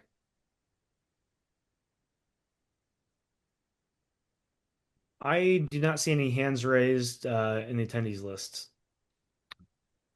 So Kyle, I'm assuming we would like to close this hearing? Yeah, so I've got a couple of recommendations before we move forward. But yeah, ultimately we will need to close before issuing an order of conditions. So in the report that I issued to the commission earlier today, the applicant has submitted this as a limited project under the Act. And I agree with that distinction that this is a limited project. So under that, just to reiterate for the commission members and the public that are listening here, in the Act, there are several types of work that are they're outlined in the Act, and a culvert replacement repair is one of those types of work that qualifies a limited project. And basically, what the limited project status means is that the authors of the act recognize that there are certain other interests beyond the interest of the natural resources that we're trying to protect here as the Conservation Commission. Public interests, safety interests, economic interests, and it's kind of a balancing act. So what the designation of a limited project allows a project to do is to kind of do the best they can to meet the performance standards, but they can not meet all of the performance standards that would normally be required on like new construction or a project that wasn't a limited project. So I do go into detail in my report as to like why this is a limited project. But ultimately, I think that this does qualify as a limited project, and the commission at this point, I think, has enough information to issue an order of conditions for this limited project. And if you choose to issue an order of conditions for the project, I recommend that a couple of special conditions. So we spoke earlier tonight when we were going through the comment response that we have a special condition included that would require some sort of stabilization around the bank and the head wall to be agreed upon before implementation. That way we can kind of punt that down the road. So we can include a special condition that the applicant provide, details to be approved by the commission before that is done. Then secondly, we talked about submitting, the bypass plan for the water that has to be submitted to the city engineer, but also send a copy over for the commission to review and approve before implementation. And then in addition to those two, which were discussed tonight in my report, I recommend that we include monitoring language for the riverfront restoration area, which was shown earlier about those tree plantings. Similar thing, like a 3-year monitoring, make sure that the trees take and survive the initial planting. And then finally, I spoke to Magdalena about this a couple months ago, and I think she referenced this earlier today too, but they had to get some additional permits I think from the Army Corps. So adding a special condition requiring that a copy of the USAC authorization be submitted to the commission prior to the commencement of work. So those would be special conditions to consider when issuing an order of conditions for the project.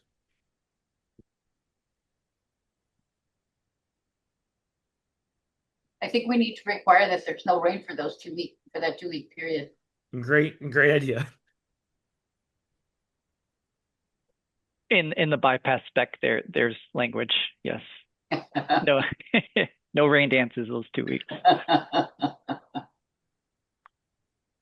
It's really exciting. I think it's a very cool idea.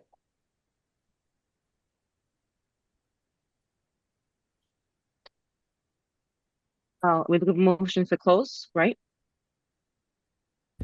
Yeah, we need a Correct. motion to close before the vote for an order of conditions. Make a motion to close Alden Keith Memorial Field culvert replacement. Second. A motion was made and seconded to close the NOI for Eldon B. Keith Field Culvert. Clay, I. Leon, I. Matt, aye. Doris, aye. And Talbot, I. Now I believe we're looking for a motion to issue an order of conditions with special conditions requiring everything Kyle said.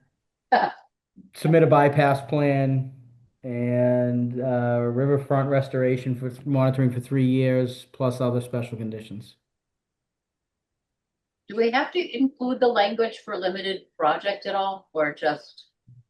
So when I issue an order of conditions, I don't know that there's a specific like checkbox on the actual order of conditions that's for a limited project, but in the findings section, I always write a paragraph about what the commission's findings are, and in there, I'll talk about the limited project. Okay. Thank you.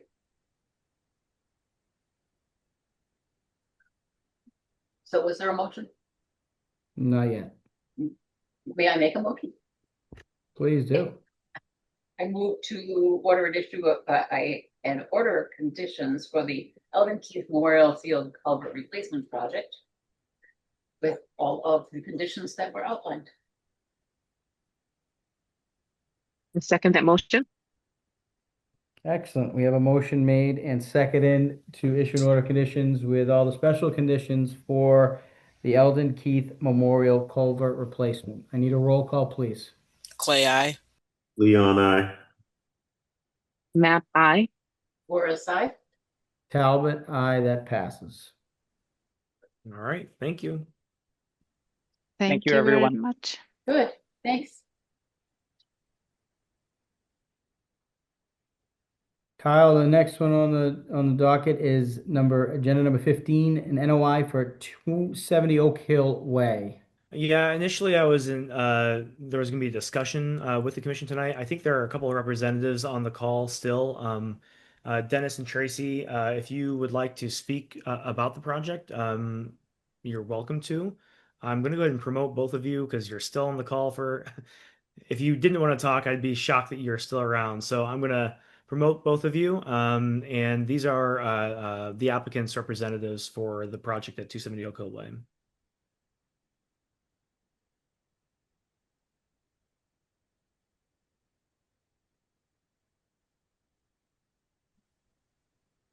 Good evening. Hi, Tracy. Hi. How are you?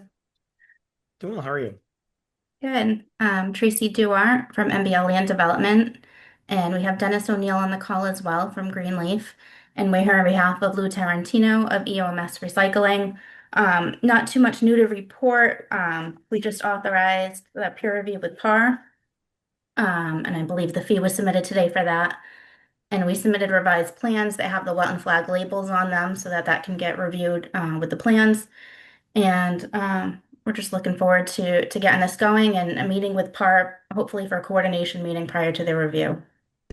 Yeah, I got an email just so for the two of your information. I did get an email at the end of the day today from PAR, and I think in there they provided a couple days. So I'll reach out to you all tomorrow, and we can coordinate that meeting. Perfect. Okay. Thank you, Kyle. Appreciate Yep, your thank you. persistence on this. We look forward to meeting with yourself and PAR and try to coordinate what Tracy has spent a tremendous amount of time getting together, she and Brian and their office. So look forward to getting this moving forward and hopefully getting this underway this fall. All right, thank you. Initially, there were a couple like specific asks of the commission. Those have been resolved at this point from your perspective. Is that correct? Correct. Okay. Tracy, I believe it was a little while ago, you had mentioned something about and able to determine whether or not there's active recycling going on at the plant, or if this was just for vehicle maintenance.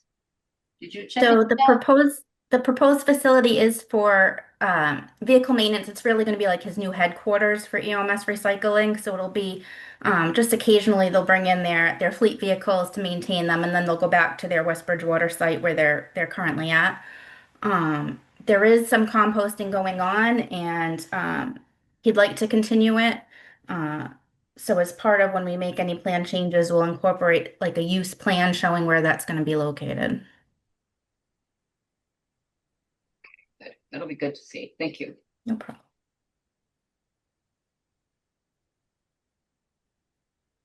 Carl, with what was said with tonight, are we looking to continue this till the August meeting? Yes, sir. Okay.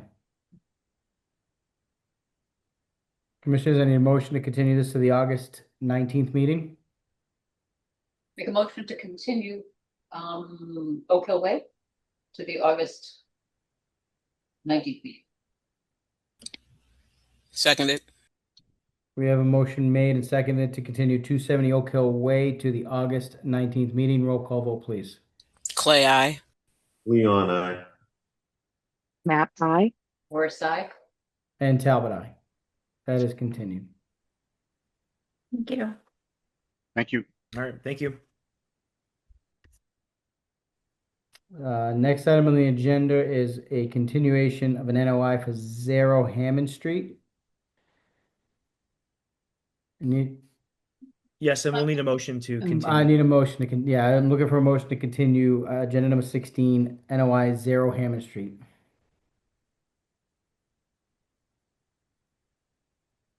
Make a motion to continue 0 Hammond Street to the August 19th meeting.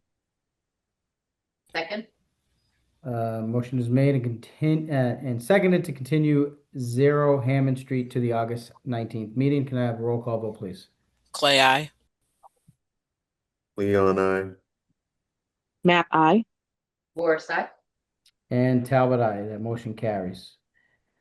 Kyle, next item on the agenda is violations number 17. Yes, 57 River Street. We have a restoration plan that has been submitted by the property owner for the commission's review and approval prior to implementation. And on the call tonight, we have someone from Tilton and Associates, who is the firm who put the plan together with the assistance of a wetland scientist and who has been coordinating with the property owner. So I'm promoting Tilton and Associates to a panelist.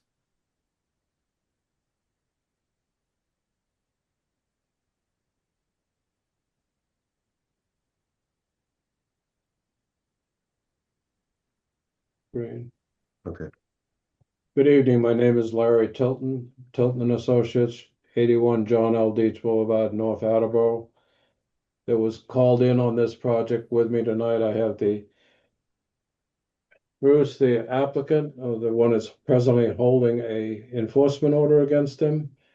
We have Ted and Alvin, the landscape architect on this project, with us tonight.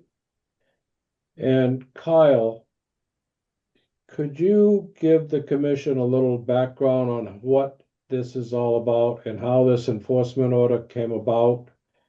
In June of 25, we got called in. This obviously started before you were a commission on the agent. Yeah, that's correct. So just briefly, the commission issued an enforcement order. Looks like in July of 2023 initially for the unpermitted fill of the riverfront area and the bordering land subject to flooding in the rear of 57 River Street. And then the commission issued a new enforcement order in February of 2024, and I think that's the one that I issued myself. And then we did end up going to court with Bruce, who's on the call today. And ultimately, Bruce has gotten around and gotten this restoration plan put together. We were all everyone here on the call. Well, I mean, myself and everyone at Tilton, I think, was on site last year as we did some test pit excavation to determine the extent of the fill on site. So the plan that we're going to look at tonight utilized the information gathered from those test pits to guide the restoration of the plan or of the site. Ultimately, this is just going to involve removing a lot of this fill, moving it off site out of the jurisdictional areas. And there's a wetland area that's been impacted that we are hoping will be able to revegetate naturally through just the existing seed bank that was underneath all of that fill. And then more of an upland area that there will be active plantings within. And I've got a copy digitally that I can share with the restoration plan. And if you all at Tilton want to kind of talk through the details, maybe. Yes, we do. Sure, Yes. I will pull that up. Okay.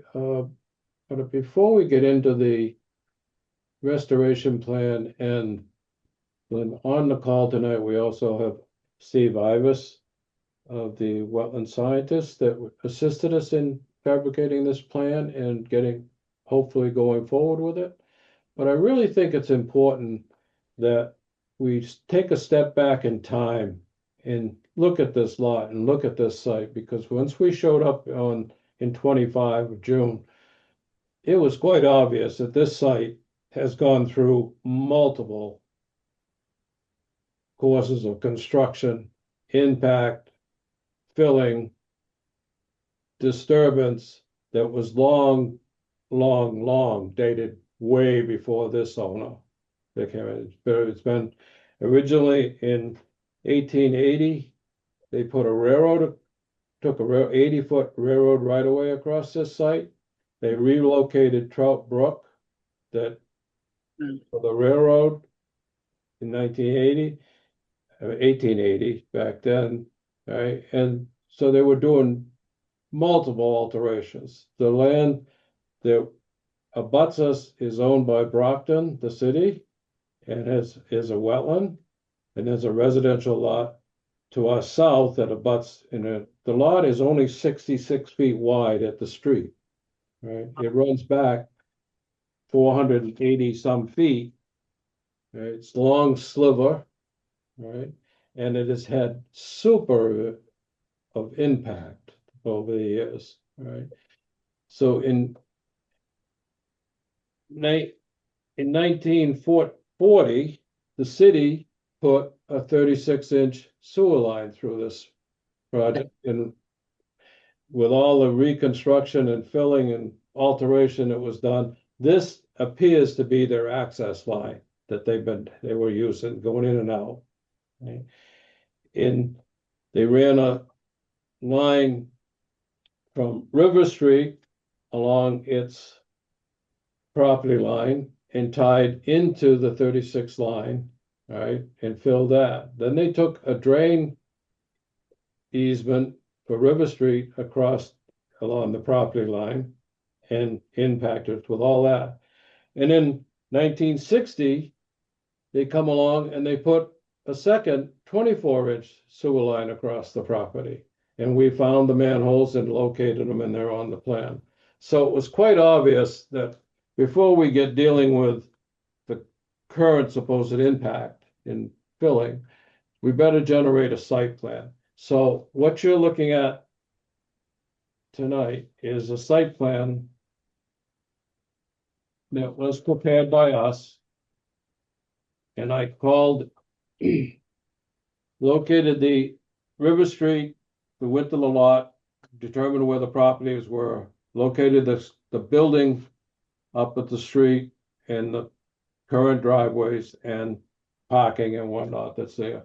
We did a full topography layout of the site from River Street back to the wetlands that are there today, all right?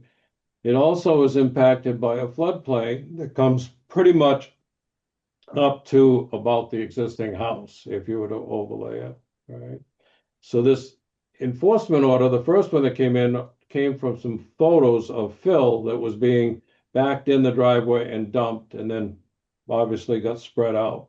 So it was quite apparent that there's fill that's been placed in the floodplain, but it's on top of material that had long since been filled into the wetland back in the 40s or 60s when the work was being done. All right.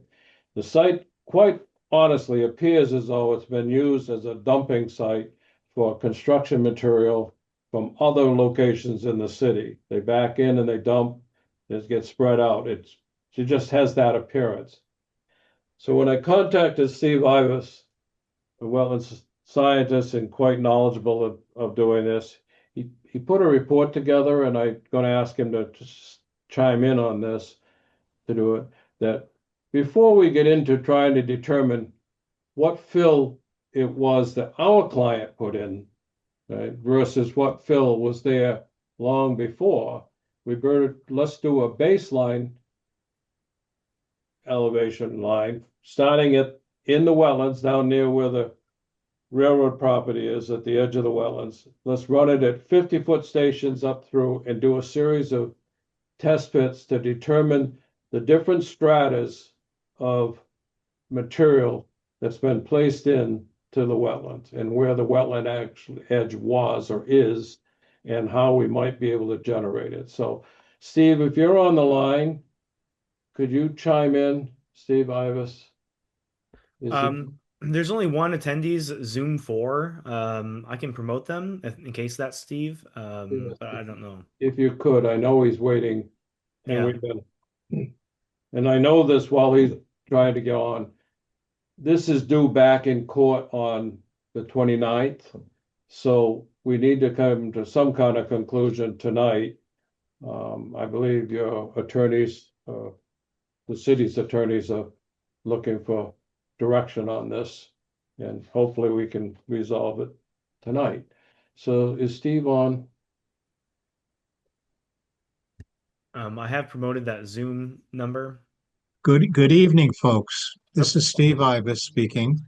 I'm a wetland scientist, PWS, and I was on site back in June of 2025 with Larry Tilson, Ted Lazenga, and one of the owners of the site, Mr.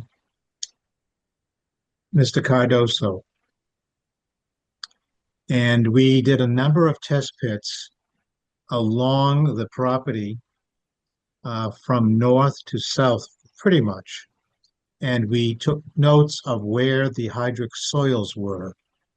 And it was very interesting. If you look at a soils test document that's in the package, you'll see that the wetland itself drops in elevation as you go toward the south, which is toward the river, which makes a lot of sense. It drops from above the fill to 2.3 feet below the fill, and then all the way down to 7.5 feet below the fill. And you get black hydric soils, 7.5 feet low, and no groundwater in that particular one. That was station 1+05, in case you're looking for that station. So what we found was the wetland decreased in elevation as we went south. In order to create a restoration plan, we took a look at the native species that were in the area, growing in the area presently, and made a list, things that were growing in the adjacent swampy area, wetland. That's a BVW, and it was consisting of common elderberry, winterberry, high bush blueberry, southern arrowwood, and buttonbush. And buttonbush, as you may know, is an obligate wetland plant and grows basically in the water. So what we did was then took the list of plants we had, looked at their wetland identifiers. So, for example, buttonbush is an obligate plant. The southern Arrowwood is a FAC plant, and then there's FAC wet plants. And we arranged a series of plantings that went from the in-water plants to the plants that would grow in the upland at the top on the northern side of things. And you can see, oh, I just saw that go by me. There we go. In that center area, there's a number of elevations, and somewhere in the plants here we go, on the right hand side of that uh, are plantings that are suggested for those various elevations, beginning with our buttonbush down gradient and going right up to let's see, um, what is that, the elderberry up gradient. And there are a number of plants in that area that would grow very well in those various areas where the water is either up to the surface or down in the root zone of some of the plants. Are there any questions?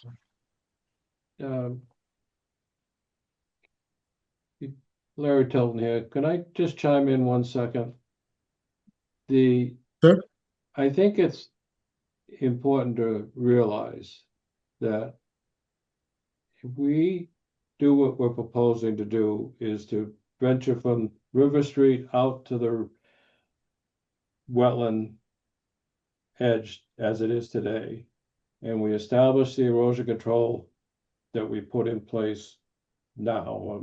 I haven't checked it the last day or so.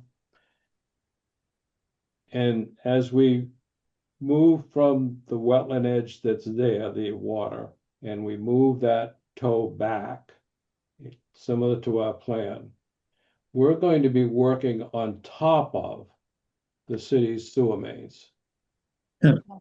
And we're also going to be working out onto the city's conservation land.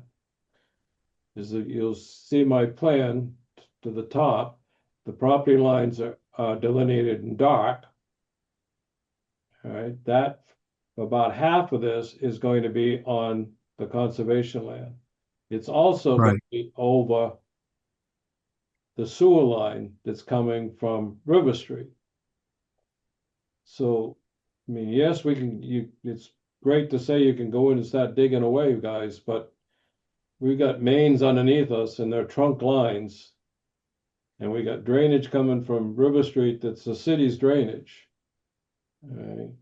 So it's going to have to be done a little bit on the easy side, or make this very gradual, start at the edge, bring it back, following the top of the hydric soils, the wetlands and the plant life, and then bring it up and just move the top fill it was placed in. It might be 6-8 inches, and leave that cover over those trunk lines. Because I'm sure. And please, sorry, Larry. Yeah, I'm sure that the reason this bill was brought in was to maintain cover over those lines. It's one thing they're out in the conservation land to the north. All right, they're safe out there and they're safe below us, but this seems to be an active corridor through. Who's ever, but anyway, it is what it is. But so, and additionally, just to say, and you can go in and start digging things up. Please note that there are no trees listed, because the trees will have deeper roots and interfere with the sewer mains. Right. So and I really don't know if those are clay lines. Right. Back then, 36. Probably clay. Yeah. Probably clay. Yes. But anyway, I think, yes, there's a point to be made. That's an enforcement order. Yes, we can do something, but we've got to be careful of what we do. The current owner is limited in funds to be doing this kind of work. Certainly didn't do it intentionally. But floodplain, I could understand peeling that back, but down in that wetland, I want to be careful with those sewer mains. There's a good chance they're not going to build the railroad, even though even though they own the easement. Right. And the brook has already been moved, so. Right.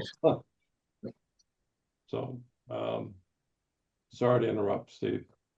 Oh, no problem. No problem at all.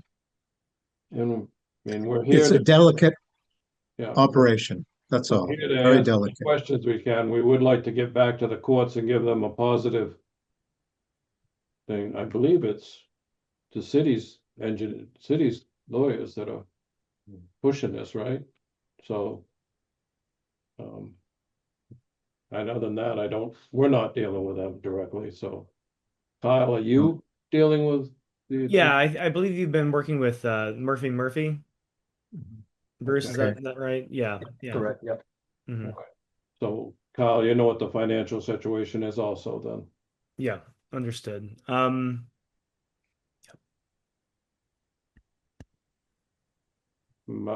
Erosion control, and naturally will rehab it. The site, I'm sure, is crystal green now because it was very, Oh, yeah. it's very green. So, and the sewer manhole, if you go out there, is the best indicator where you are. So, and I think we chose the line from the two trees. Was it? Yes. The willow. Yeah, the big cottonwoods and the what was the other one? Cottonwood, 20-inch cottonwood, and there's a 44-inch twin weeping willow. Yeah, so Oh, well. standing between those two is the limits of the wetland pullback, and then we start sloping it up over those sewer mains. Ivis, is that about where we decided in the field when we did the wetland? Absolutely. And those are very good directional or locational items, easily seen in the field. Right. So with that, we'll take questions or suggestions that you have from the commission or anybody that may be on the line.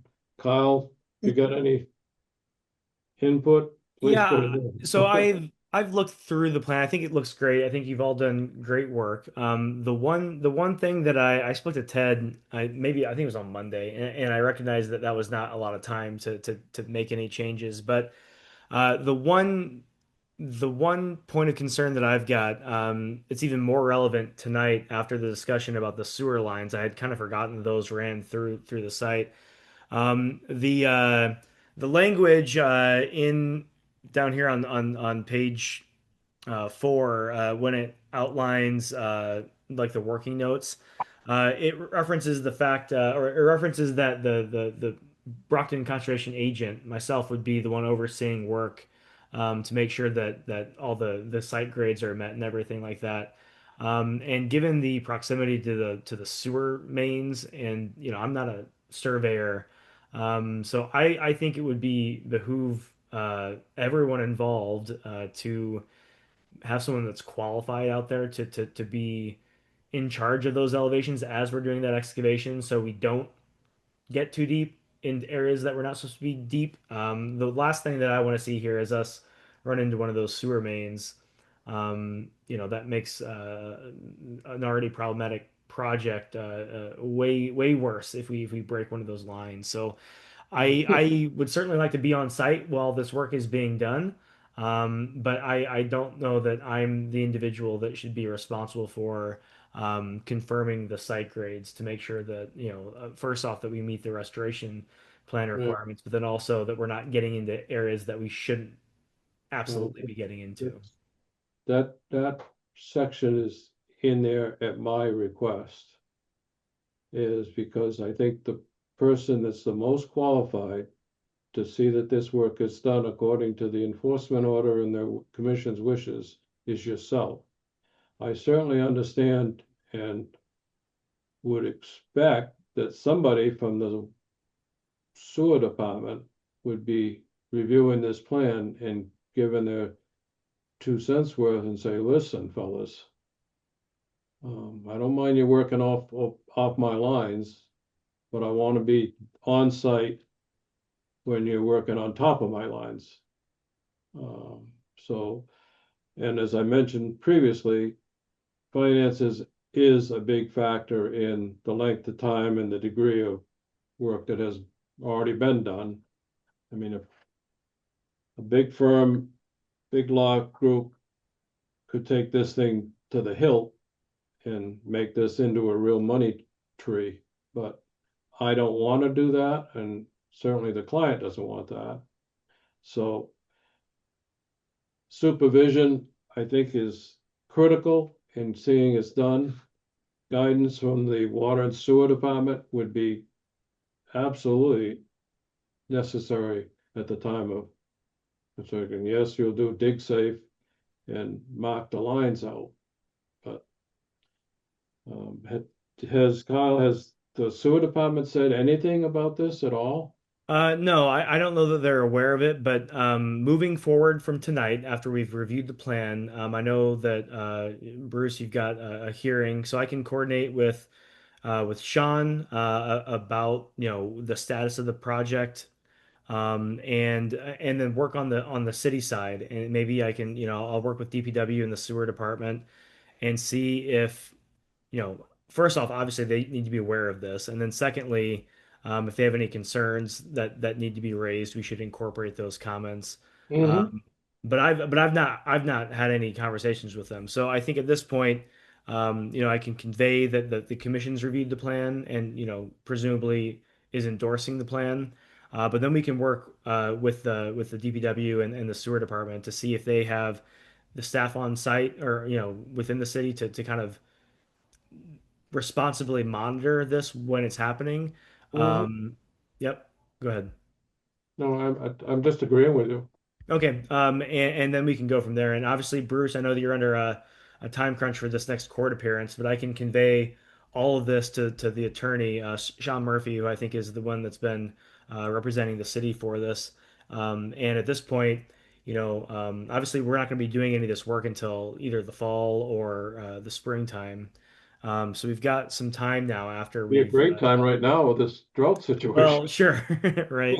Uh, but so I can work with the city, various city departments that should be involved here. But again, I've not done any outreach to DPW or the sewer department yet about this. So I think that's the next step for me is to work with them. And if they've got staff that can be out there that's qualified to do that kind of oversight, I have no problem with having them out there also. But Okay. yeah, my concern is just like I am not qualified to do that. So, but we can. But I understand that we're asking a lot here, and I appreciate Bruce you doing as much as you have so far. And if I can do anything to kind of help keep costs down, I'm absolutely willing to do that. So I'll kind of take the ball from here, assuming we get the commission's rough approval tonight, and I'll speak with the attorneys Okay, and the sewer department. so your orders of conditions will have to address the fact that a third of this work is going to be on the city of Brockton's land. If you look at my plan, City see the property. Yeah, top end of it. yeah. Yeah, so it's and that's Excuse me, is the sewage easement on this plan? What is yes, yes. what does it look? Oh, okay, I see it. Okay, yep, There's three lines actually, three trunk lines. yep, I One see from it. river, and two running north south. Oh, wow. And so it's great to say we can start digging, but I think I'd be a little more careful on that. The wetland part of it, where we're gonna start at the edge and move it back, we're back up to coming up to grade before we get to the sewer lines. Yep.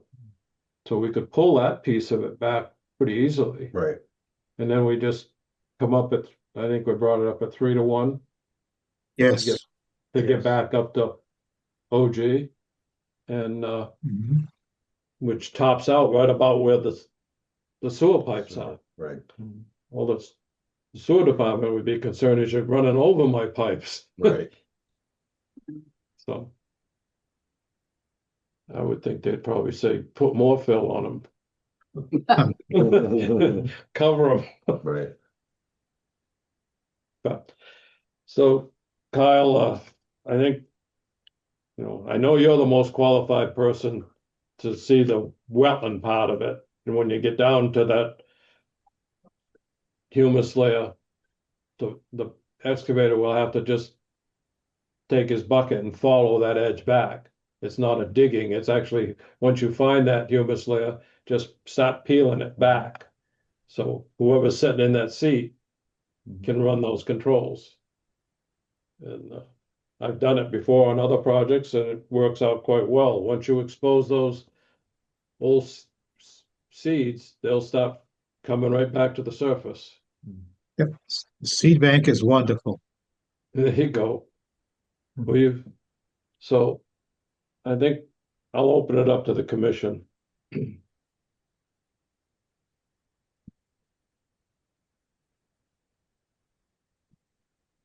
I don't have any questions. I'm just, what we discussed last week and, you're gonna find out the rest of the information, right, with the city?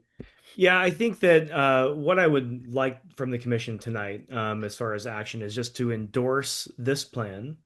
And then I will take this and work with the sewer department and see if this is going to be fine with them or if they need revisions or whatever. Because that's something honestly that I didn't even consider before we got to this point. So and work with them, and then obviously Bruce, I'll be communicating the fact that you've submitted this plan to the commission. The commission has approved the plan, but I'm working with other city departments to make sure that the plan is actually feasible as far as the sewer lines go before we do any implementation. So and I'll coordinate with the attorney so they can inform the court at the hearing later this month about the current status. Well, that will serve what you have to do for the 29th. Yeah. That will work. Yeah, that'll work. Thank you, Kyle. You can't just do it to your property line, right? You want to reconstruct the whole thing. You want to restore the whole thing, not just to your property line. That's correct. The intent is to do remediation work to the northward of the property line. All the way to including the city property. Yeah.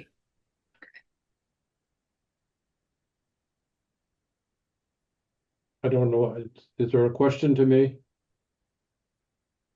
No. So do we need to make a motion to approve this, Kyle? I'm not exactly sure. I don't know that we need a formal vote. I mean, we can vote, but I think we just need to kind of endorse the plan. So if it's easiest just to do a vote, I think that's great.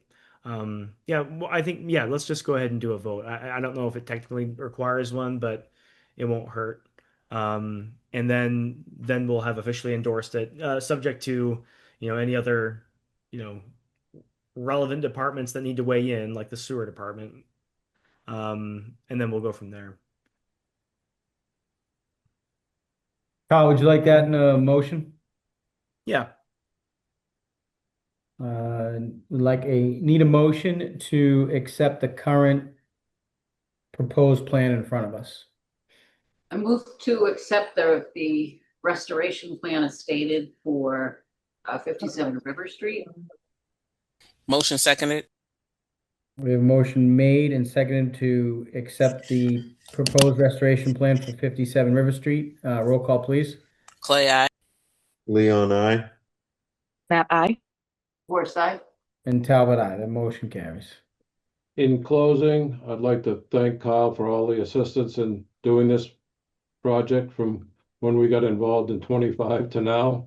So he's been a great help in getting this, try to put this to bed and get it done.